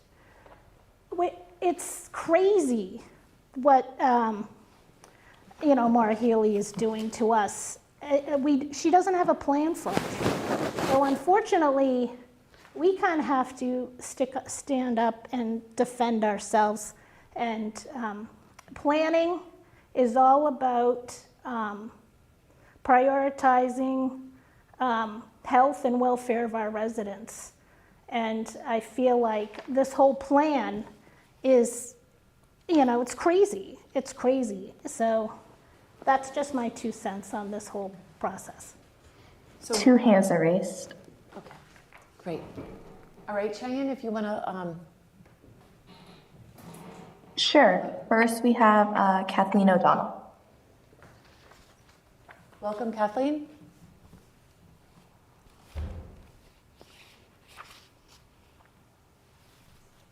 There we go. Thank you. It's Kathleen O'Donnell from Precinct 7. I thought the item on the agenda was the consideration of the action plan and the completion of an action plan to be submitted to the state. I don't think this is the appropriate time to start discussing whether or not we think MBTA communities makes a lot of sense. We spent almost $300,000 in legal fees to find out that that MBTA law is in fact enforceable. I don't understand why we wouldn't be just moving along in a rational way to fill out a form and send it along to the state and get things moving. To sort of revisit this whole situation about the red line and all that sort of stuff doesn't do us any good at all. You have to do a plan. You can't submit something that isn't going to work. Why can't we just fill out the action plan as best we can and submit it to HOLC? It's just silly not to. To show our good faith as a result of this decision, we have to deal with it, and we should just move along.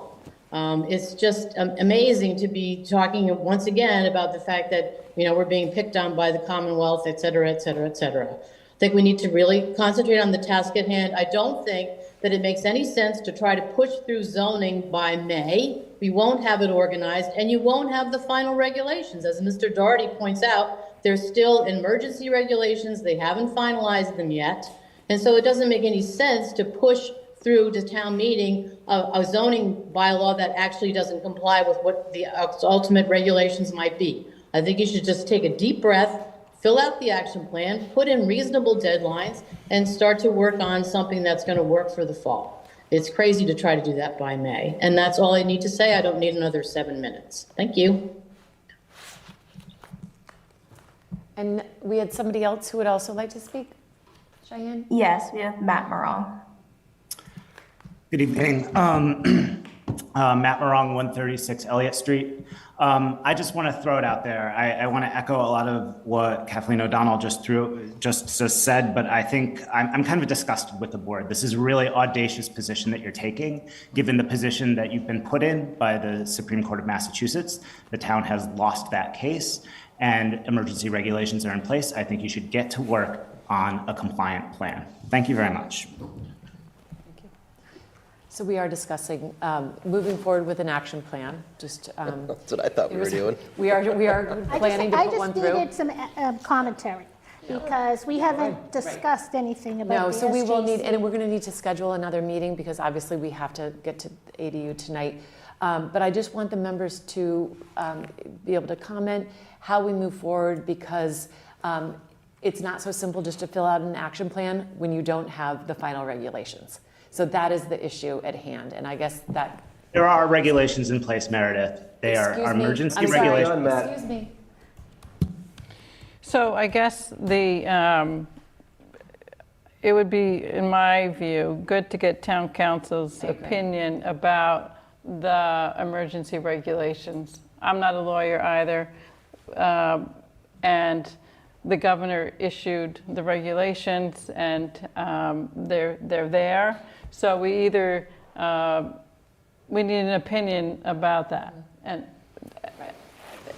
if it's a judgment that we think we don't want to have to follow the emergency regulations, I think we need to understand the implications of that. If there's a cost to us for that, a legal cost or a financial cost, and I would like to understand that better before we make any decision about the action plan.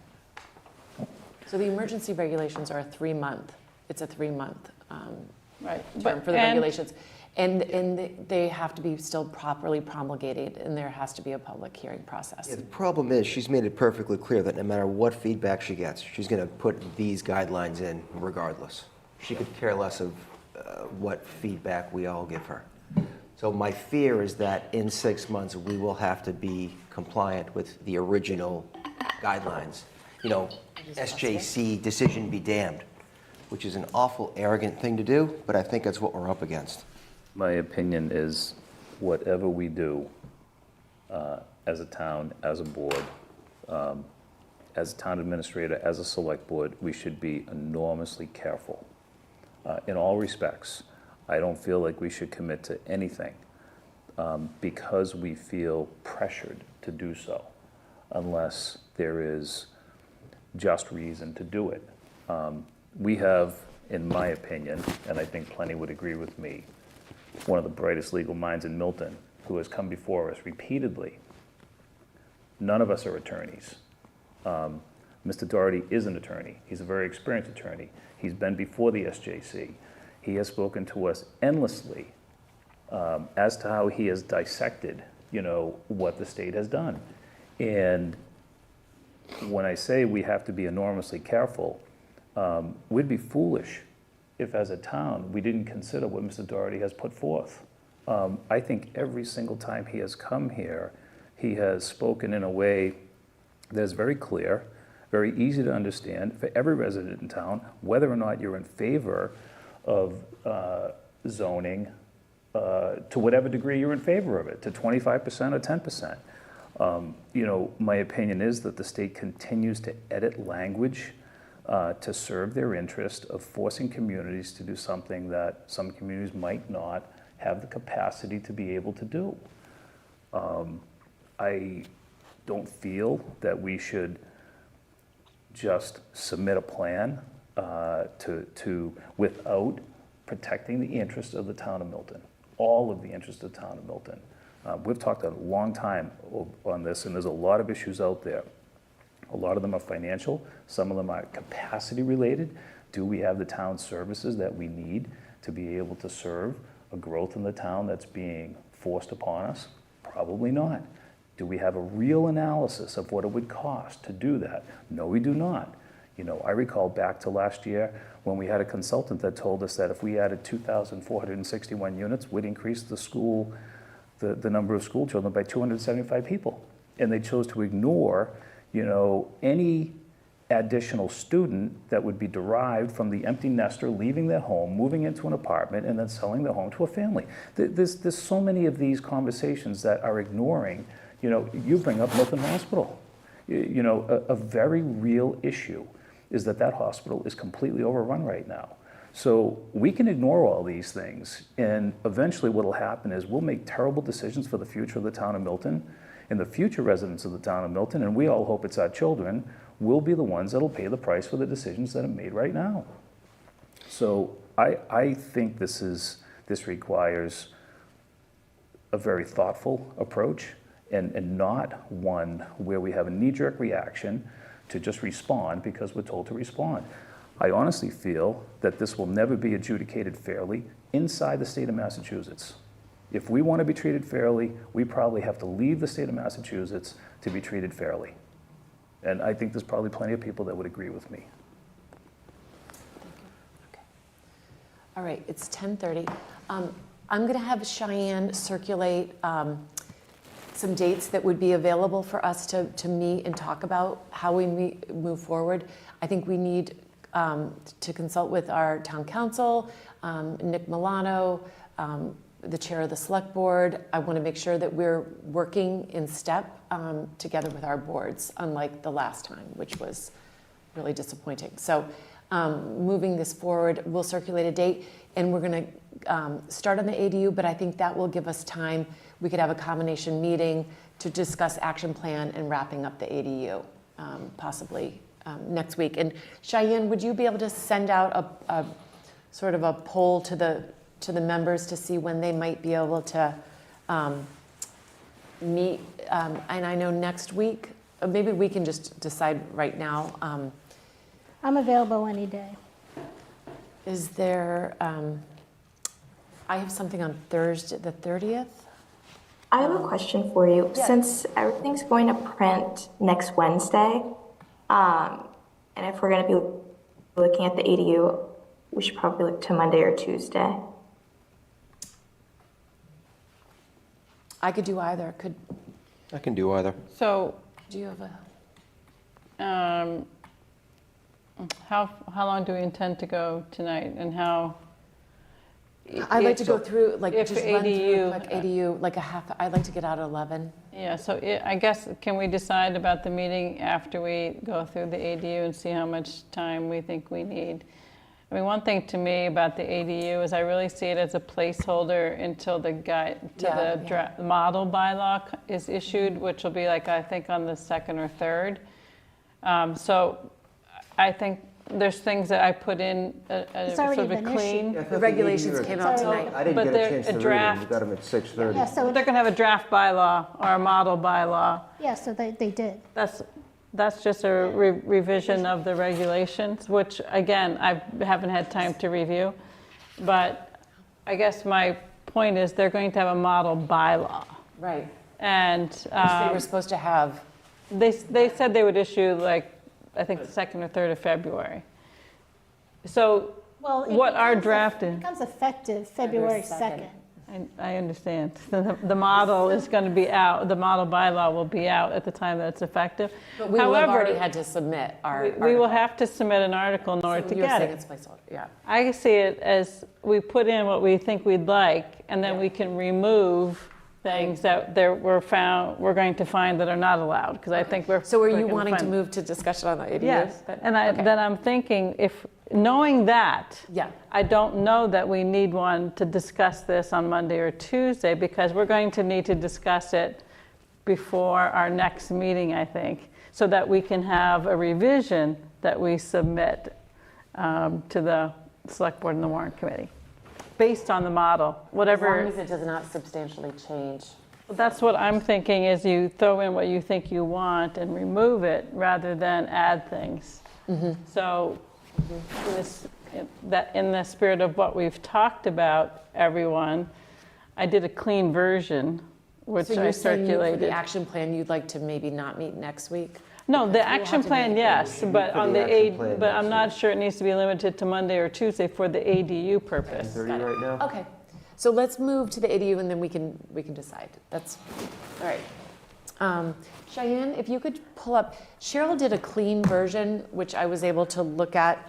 I had made some amendments, which a lot of what you wrote captured what, some of the additions that I had made. So if we can pull.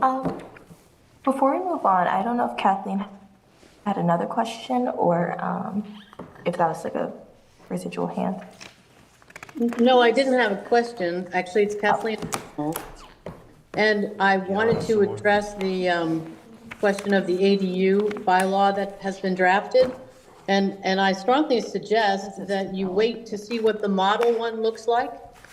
Because I think there's a lot of things that are in this particular draft that are troublesome. I've been attending a number of sessions on the ADUs with the Attorney General's Office and the Mass Municipal Lawyers Association, REBA, you name it, I've listened to it. And so there are some clauses in here that I think that are really a problem. And so I think you ought to wait to see what the model looks like, because I think it's going to require a significant change. And I also point out that we don't have anything in here for accessory dwelling units that are not the protected ones, if you wanted larger ones or ones on estates. So there's a big hole in what we have here as a draft. And so I think you should I would just suggest that you wait to see what the model looks like before you do anything. Okay, thank you. Okay. All right, Cheyenne, if you could pull that up, just sort of where we are and having a placeholder, and I appreciate the comments, so. Where are those? Fruit Center? Bassett Street, yeah.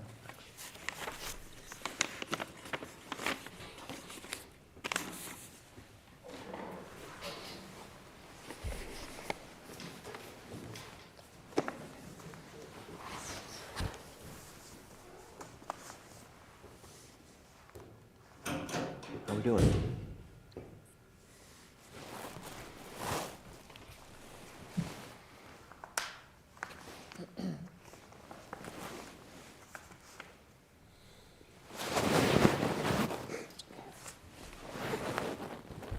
All right. So the first, under the motion, so that, Cheyenne, you were going to just check with town council and make sure that our motion. Is this the clean one that I sent? I don't think so. No, that's the clean one. Article 10. That's the clean one, Just yeah. Article Okay, 10. yeah. Yeah, So can we you were going to zoom just in? check, we were going to just check and make sure that, I did look at that, but you're welcome to also. It does not include anything about the temporary apartment in right, this. right. This is just where it's. Exactly, so we're not striking that temporary apartment, we're leaving that in, right. So you took that other document and just took out all the red strikes and I which is great. I wrote a new document wrote a new one? Okay. Based on what we have. based on what we had. Right. Okay. Because I felt it would be faster than trying to clean up that, what I felt was a Is very it the hard to same, or follow is it- document. Is it the same? It's generally the same. It's reorganized a little bit, but it might have a few different words, but the points that everybody wanted, I think, are in it. Okay. Some of them, Okay. they may not fly when we look at the regs, the revised regs, because we haven't had a chance to review those, but. So under the purpose and intent, I think we were fairly comfortable with that, our last review.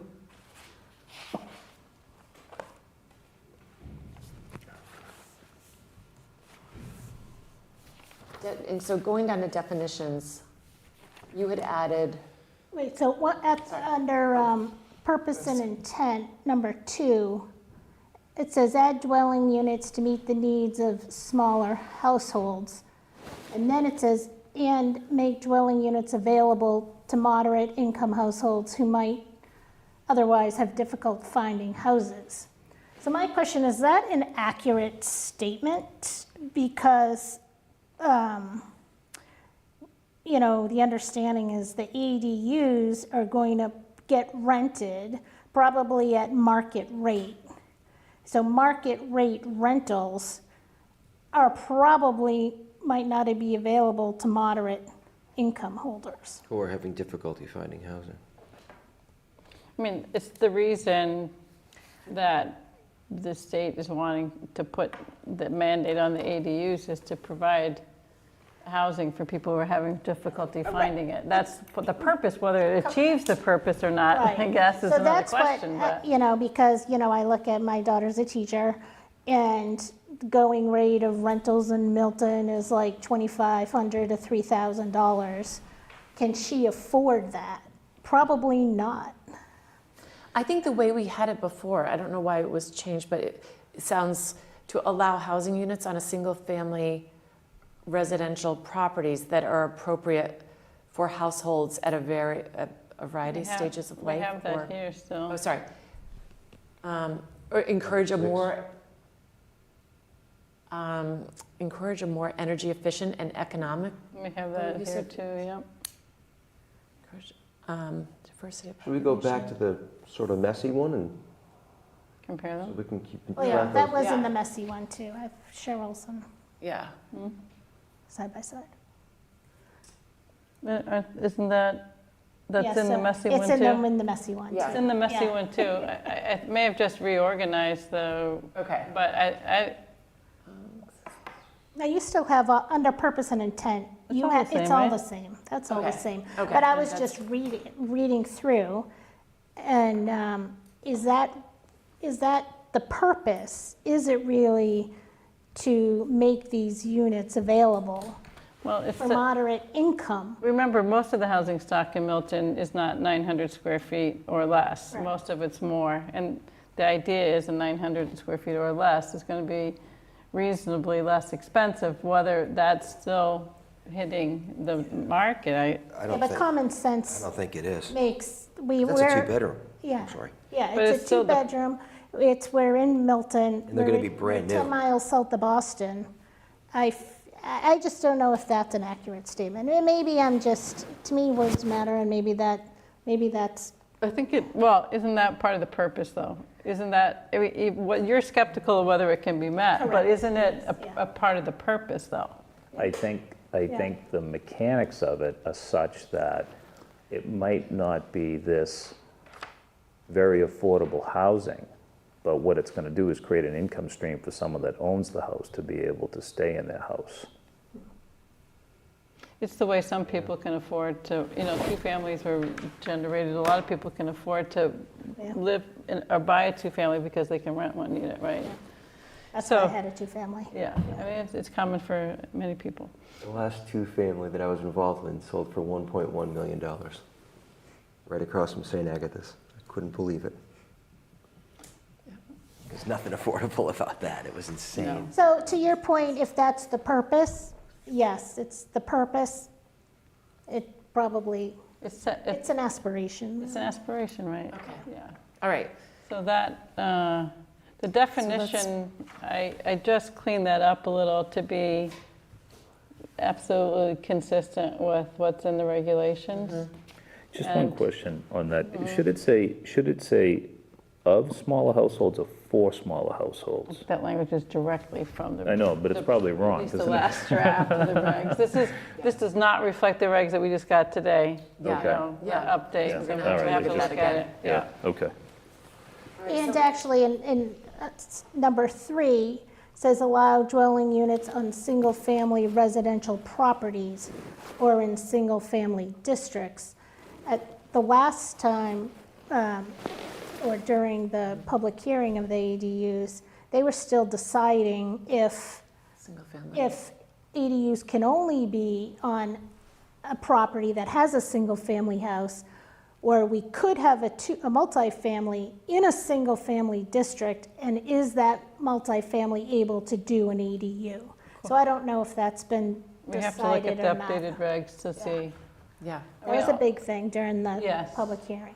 Yeah, because I saw multiple primary dwellings they had, but they didn't say multi-family housing. Yeah. So that's a question I think we need to get the answer to. So in the definitions going down, and I appreciate that you're keeping with sort of what the state had, one thing that we're going to need to remove is the detached. Well, it's just a definition of what detached. Sorry, detached unit. What so it's no detached longer is. an ADU structure having 10 feet or more of open space. That's now been changed because if it's under a 10,000 square foot lot, they're saying it's 5 feet. Yeah, so that's a setback, but if you think about what makes a detached unit, it just is a separation from another building. So it's not even talking about property line, it's just talking about, so we don't have to. I'm not even sure if we need detached unit because Yeah, because you're She's allowed right. to have it. We can just remove detached unit. Because we No, I don't think we should remove it because we refer to it. Because you're allowed to have a detached unit. Well, at that point, it would be an accessory dwelling, right? That would be the That's accessory. what they are, accessory dwelling. Is this a board discussion? Who is that? Yeah. Sorry. Catholic, sorry. Yeah. You can raise your hand if you have something to add, but. Sixth Sorry, planning board I thought I member. was muted. Wow, you talked to the TV like that. I am now. All right, well, I guess. I'd have to look yeah. to see if there was a detached unit definition. Okay. No, so in the regulations that came out today, there's no definition of a detached unit. Okay. So I think at least for now, we just remove that unless we have And something actually, better. they were written on the 17th, so they were a little slow in getting them. Yeah.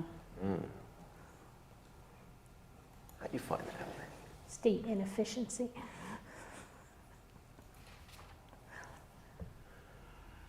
Okay. So are we moving along? Yeah, dwelling unit.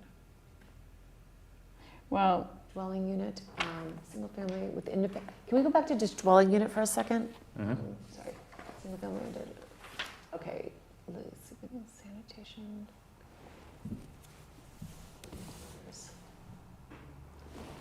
So this,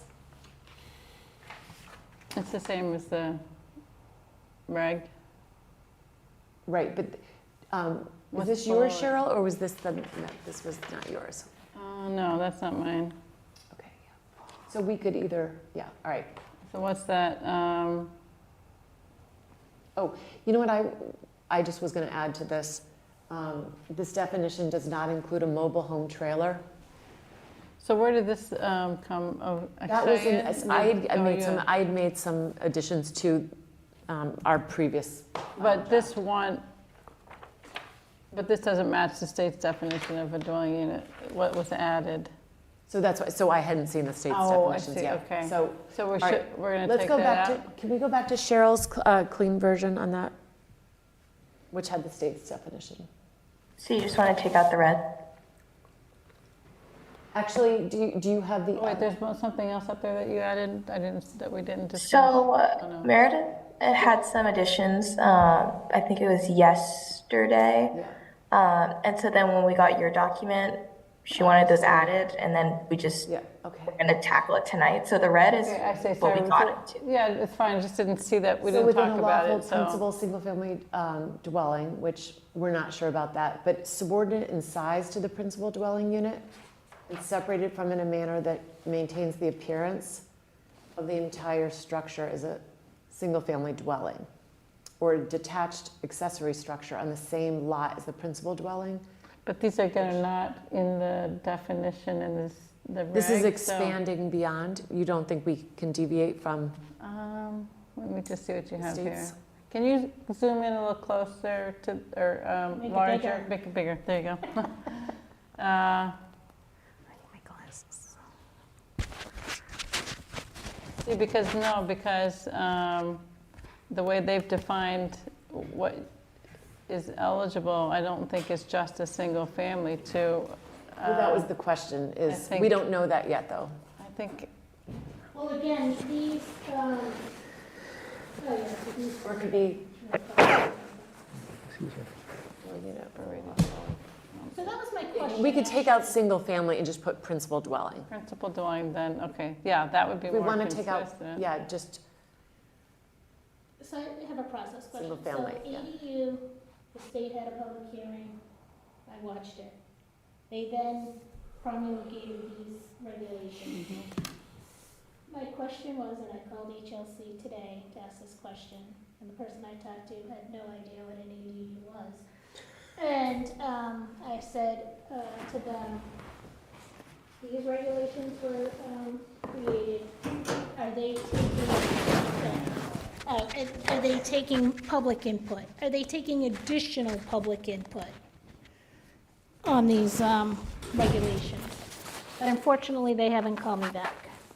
I thought they were just taking questions up till the 20th, and then they were going to. Right, and then they created that. these regulations, and so then my question was, Is there additional public are comment? there, correct, is there additional? So they didn't call me back. And they're not gonna. So, by the way, on the revised regs, under protected use ADU definition, they say an attached or detached ADU. So they do refer to a detached ADU, but they don't have it defined. So, it's, okay, all right. So moving That's what happens down, when you rush. so it's this idea, Legislation. what is detached versus attached is easy, I guess, but is it attached by a porte cochere? Is it attached by a porch? it's Is it attached by attached anything, by it becomes- living space? Is it detached by 5 feet, by 10 feet? I mean, these are things that are going to come up eventually. You can't have it connected, or else it follows the same setbacks as the principal dwelling. So detached is completely detached.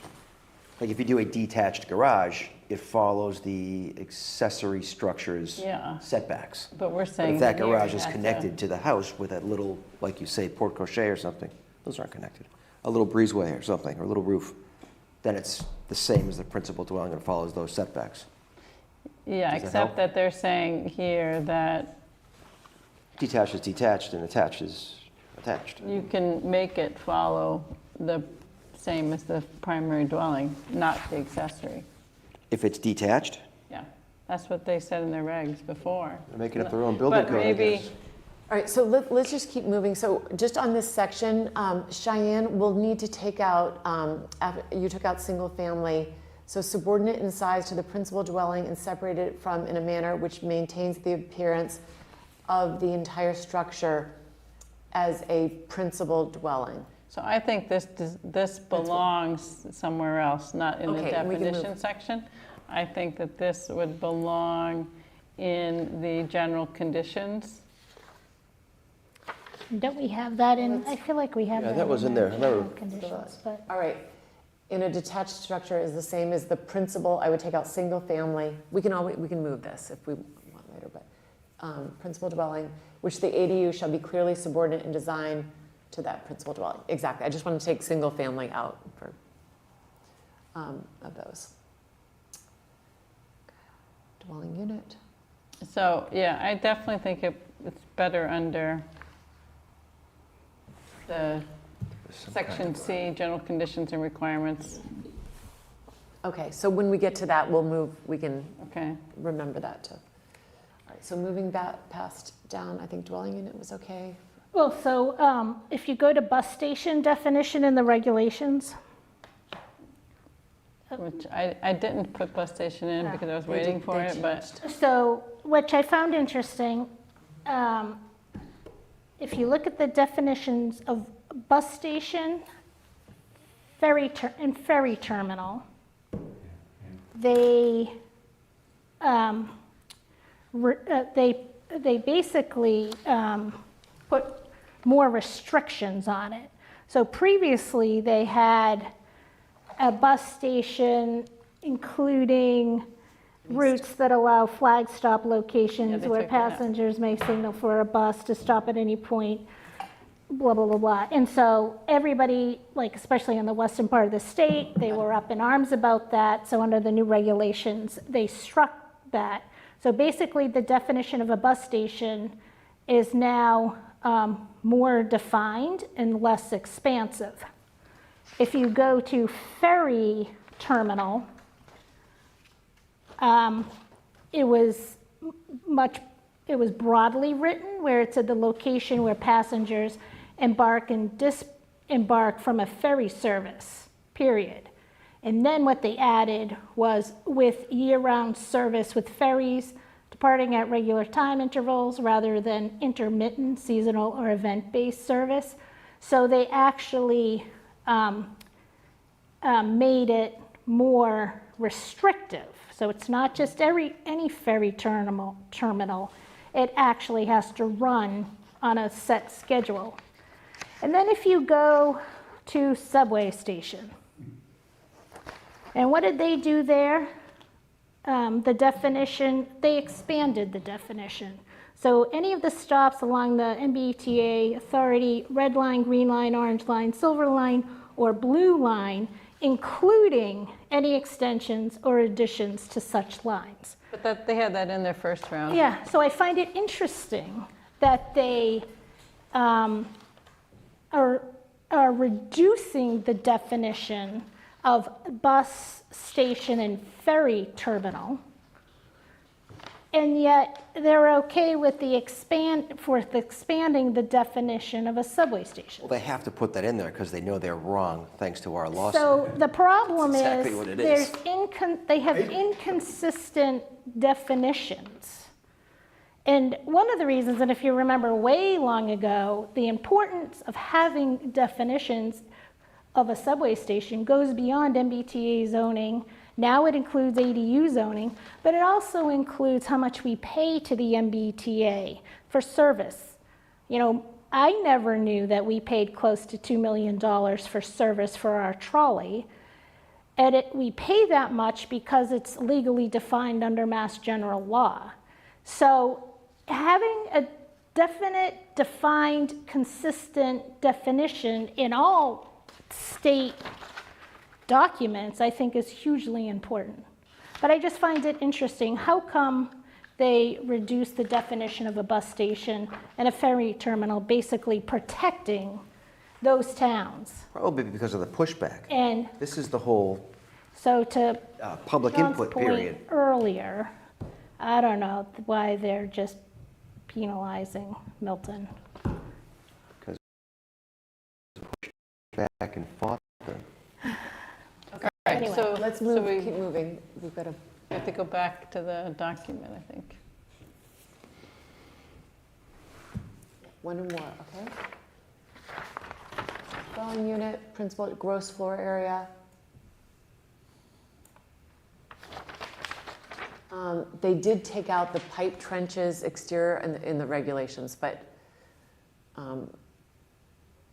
don't know if you saw that in the new regulations, but they took out I don't think we should have a different definition for dwelling unit than is in this regulation.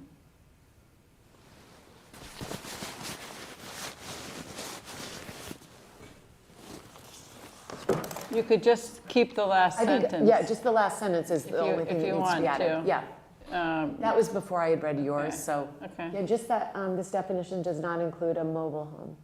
Yeah. Yeah, perfect. Mobile home or trailer, or mobile home trailer? However mounted.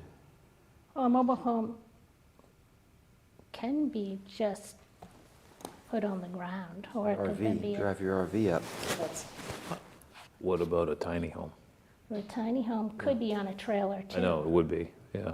So it has to, it goes on later, and it has to have a foundation. Oh, that's still in there? Good. That's Yeah, that covers it. I think it's still in there. So I had some other, is this directly from their regulations? Because I had some. Yeah, because Dwelling we, units? what we had before wasn't, and so I just felt like we needed to. Because I was clean going it to up. add common areas, common areas, but covered walkways, remove porches and similar. And what about unfinished basements?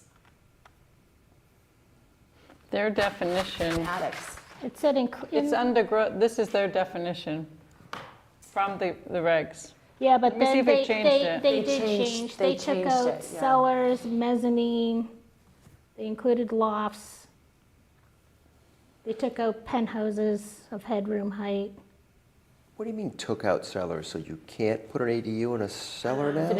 No, it's measuring gross floor area. All right, so we'll have to modify that to be consistent. So what's the difference between a basement and a cellar? The fact is it's unfinished, so you But a can't use. basement is okay, but a cellar is not. Oh. I wonder. So we'll have to. There may be a So height or headroom. Cheyenne, can you, I think that's something you could probably do, is just take that new definition of gross floor area from the regs, since they're final now. Is that? I don't think it has to be done right this minute, since, or do we want to vote it? Since it's 11. Okay. Yeah, I think we should just take what they have, I guess, for the gross floor area, but we should look at that. Why don't we, since we have not had a chance to look at these regulations, let's skip this section right now and well, it's 11. All right, so we know that one. Let's just quickly, we don't have all the same definitions they do. We can decide whether we want to add them, I guess. Yeah, and also like in the short-term rental, it drives me nuts when it just says as defined in Mass General Law. You know, they really should put the definition, because now I have to go and look up Google Mass General Law. You know, so why not just put the law in the definition?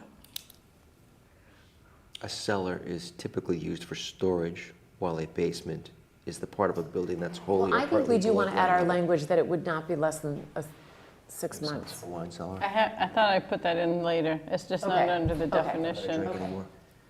All right, so Cheyenne, let's move down a little bit further. Okay, general conditions.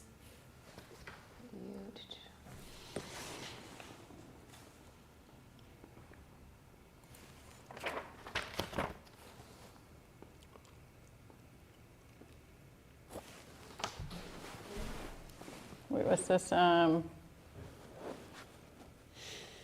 What was added here? Just there shall be no more than one accessory dwelling That's a unit? number 2 there.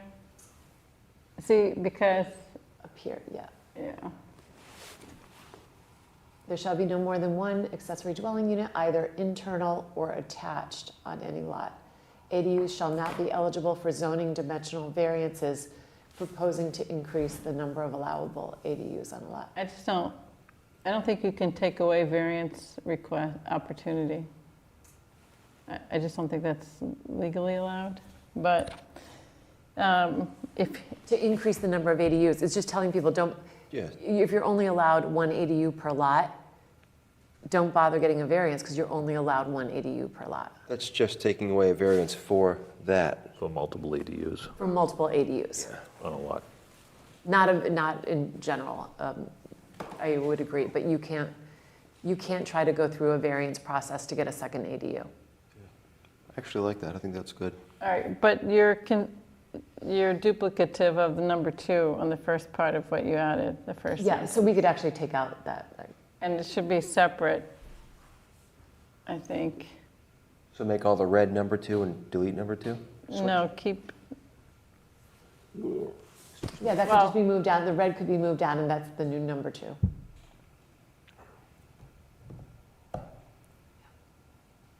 Thank you. And then we'll strike Number that. 3 goes away. 3 goes away. Yeah.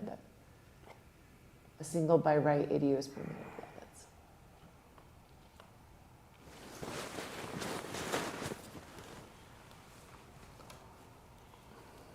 Three, I think we all agree on. 4. On 6, did the state ever answer the question on a minimum size? Did they answer any question? No, you know what, they added something like with, as long as it complies with, like, Board of Health or health regulations. So it, but they didn't say we couldn't do it. They Then we did. should. So I put it in. okay. Oh, I didn't see it. Oh, what was I reading? Did I not see that earlier? Oh, this is different than what I read. Is it? Oh, no, it's there, right there. I'm sorry. Not less than 350. Okay. Don't worry, it's only 11 o'clock. I read this earlier, and I still missed it. And if we want to, we'll go a few more minutes if people want to, but if we can stop at any time too, because we will need to go through this. But if we could just get through this section, that would be great, and then Yeah. maybe quit after that. Can I ask a question on the period of time? Oh, can we not make it 12 months? An ADU may not be rented. This is number 9 for a period That less was than. 12. It said 6, right? Oh, it's supposed to be We 12. had it 6 at one point, and then we discussed 12. I think I thought we'd changed it to 12 I thought last. that was Okay. 12. All right.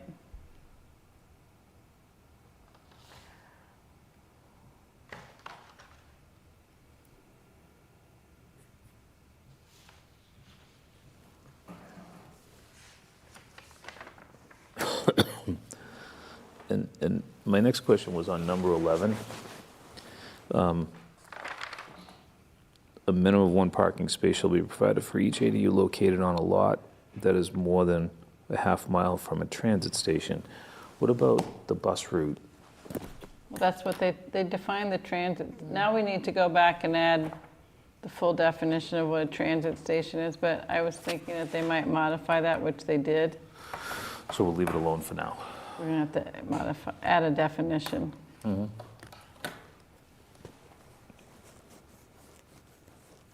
We have to add a definition of transit station? Yes. I have it up above, or I included the transit station definition that was in the regs before. So don't But you I think didn't our define ferry definitions- terminal or bus station or commuter rail. Our definitions should be in line with Mass General Law, shouldn't it? Subway station, commuter rail station. ferry. Has to be with the regs, doesn't it? Do you think it's necessary to say, after the 900 square feet, something along the lines of, once an ADU has been added to a single-family dwelling unit or lot, the accessory dwelling unit shall not be enlarged beyond the square footage allowed by this section? What number are you on? I'm sorry. No, this is just this is going back to the 900, no more than 900 square feet? Well, it throws it out of an as of right. They might be able to request that through a variance that it can be enlarged, but it wouldn't be, the statute or the regulation doesn't allow it to be as of right anymore if it's more than 900 square feet. Well, I would like to see it capped at 900 somehow. It is. As of By right, right. it is. As of right, but if, But what you're saying is that write some language in that prevents someone from coming in, getting a variance to go from 900 to Right. 1,200, whatever. Once an ADU, we can add it and then always take it out, right? Well, What's the doesn't the statute say 900? No? It limits to, an So- ADU so- to 900. That's by right, though. So remember, everything that is in that means that you can get the ADU as of right.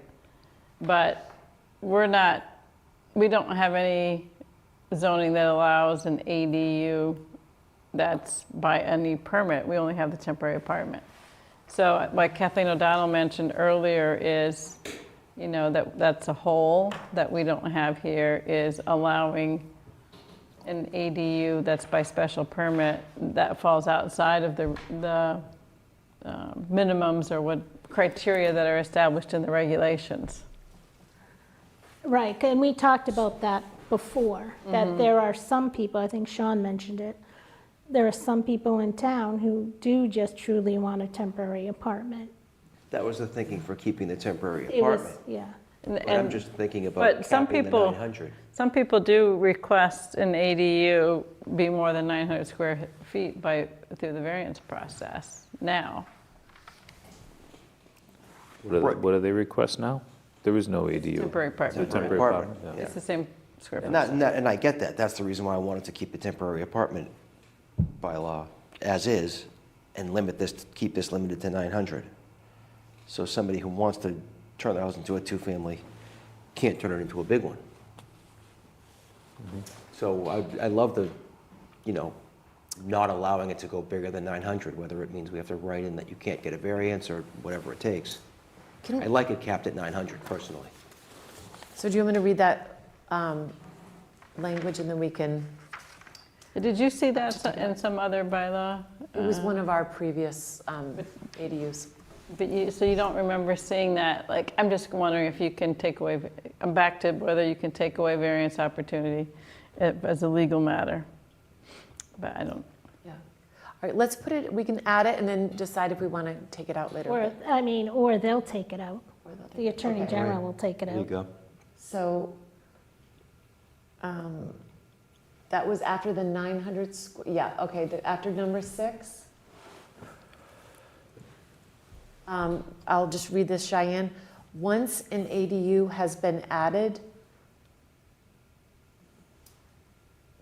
to a dwelling or lot, or primary dwelling or lot, comma, the accessory dwelling unit shall not be enlarged beyond the square footage allowed by this section, period. Once an ADU has been added. Could you read that line for me again? So does that leave it open to before it's added, you can get the variance? Hang on a second, let Cheyenne get caught up here. Shall Not, where was I? shall not be enlarged, right? Hold on one second, sorry. Where was I? Shall not be enlarged beyond the square footage allowed by this section. So that would still allow for someone who built a 600 square foot one to be able to increase it to 900. Yeah. Okay. And Cheyenne, I had one other Sean's packing up, Mary. thing that I was just looking at. This is just real quick, because this is something that I've been thinking of. So right before we put the had a lot more 12, an stamina ADU than may I do. not be rented for periods less than 12 months. Can we add a sentence that says, the ADU shall not be used for boarding and lodging or other commercial use? My computer died. That's good. Good, Meredith. Or other commercial use. You don't know that somebody who may rent an ADU might use the other bedroom and say, I'm going to rent that out to somebody to come and stay weekly or to stay, board somebody else That's or an commercial excellent use. So that was just one little thing. So Should you say the ADU and the principal residence shall not be used for boarding and lodging? The ADU as well it's as? under our general regs that they can't, but it's not under an Okay. ADU in accessory dwellings. Our It's general a- regs say you can't Airbnb your house? you cannot, boarding and lodging, I believe, is in there. Okay. Does that cover Airbnbs? Yeah, I think it's short-term rentals. Okay, all right, just making sure, I don't know. All right. Making sure. Thank you for coming. Thank you. Okay, Thank you, Tom. so I think this is a good stopping place, so we've gotten through, we'll now be next on our process and procedural requirements. This will give us a chance to go back and look at, All right, so the we new need to regs that do just came Monday or out. Tuesday? So Monday or Today's Tuesday? Thursday, that means we can only do Tuesday To post. to post. Yeah, we'll have to post tomorrow morning. Is that Tuesday?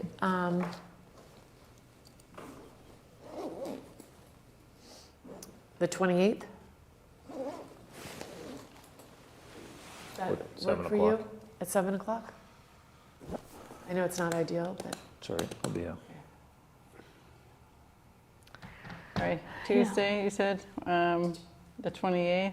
Tuesday, the 28th, January 28th. Okay. That works. Okay. And that will give me a chance to also, Board at town hall.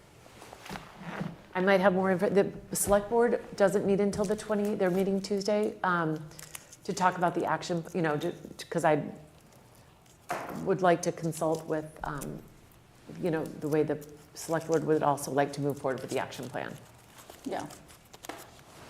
But it's still under our purview. No, it has to actually be signed by the town administrator. Right, yeah, But that we was. we would draft it, but we would draft Section it, 5 yeah. they added.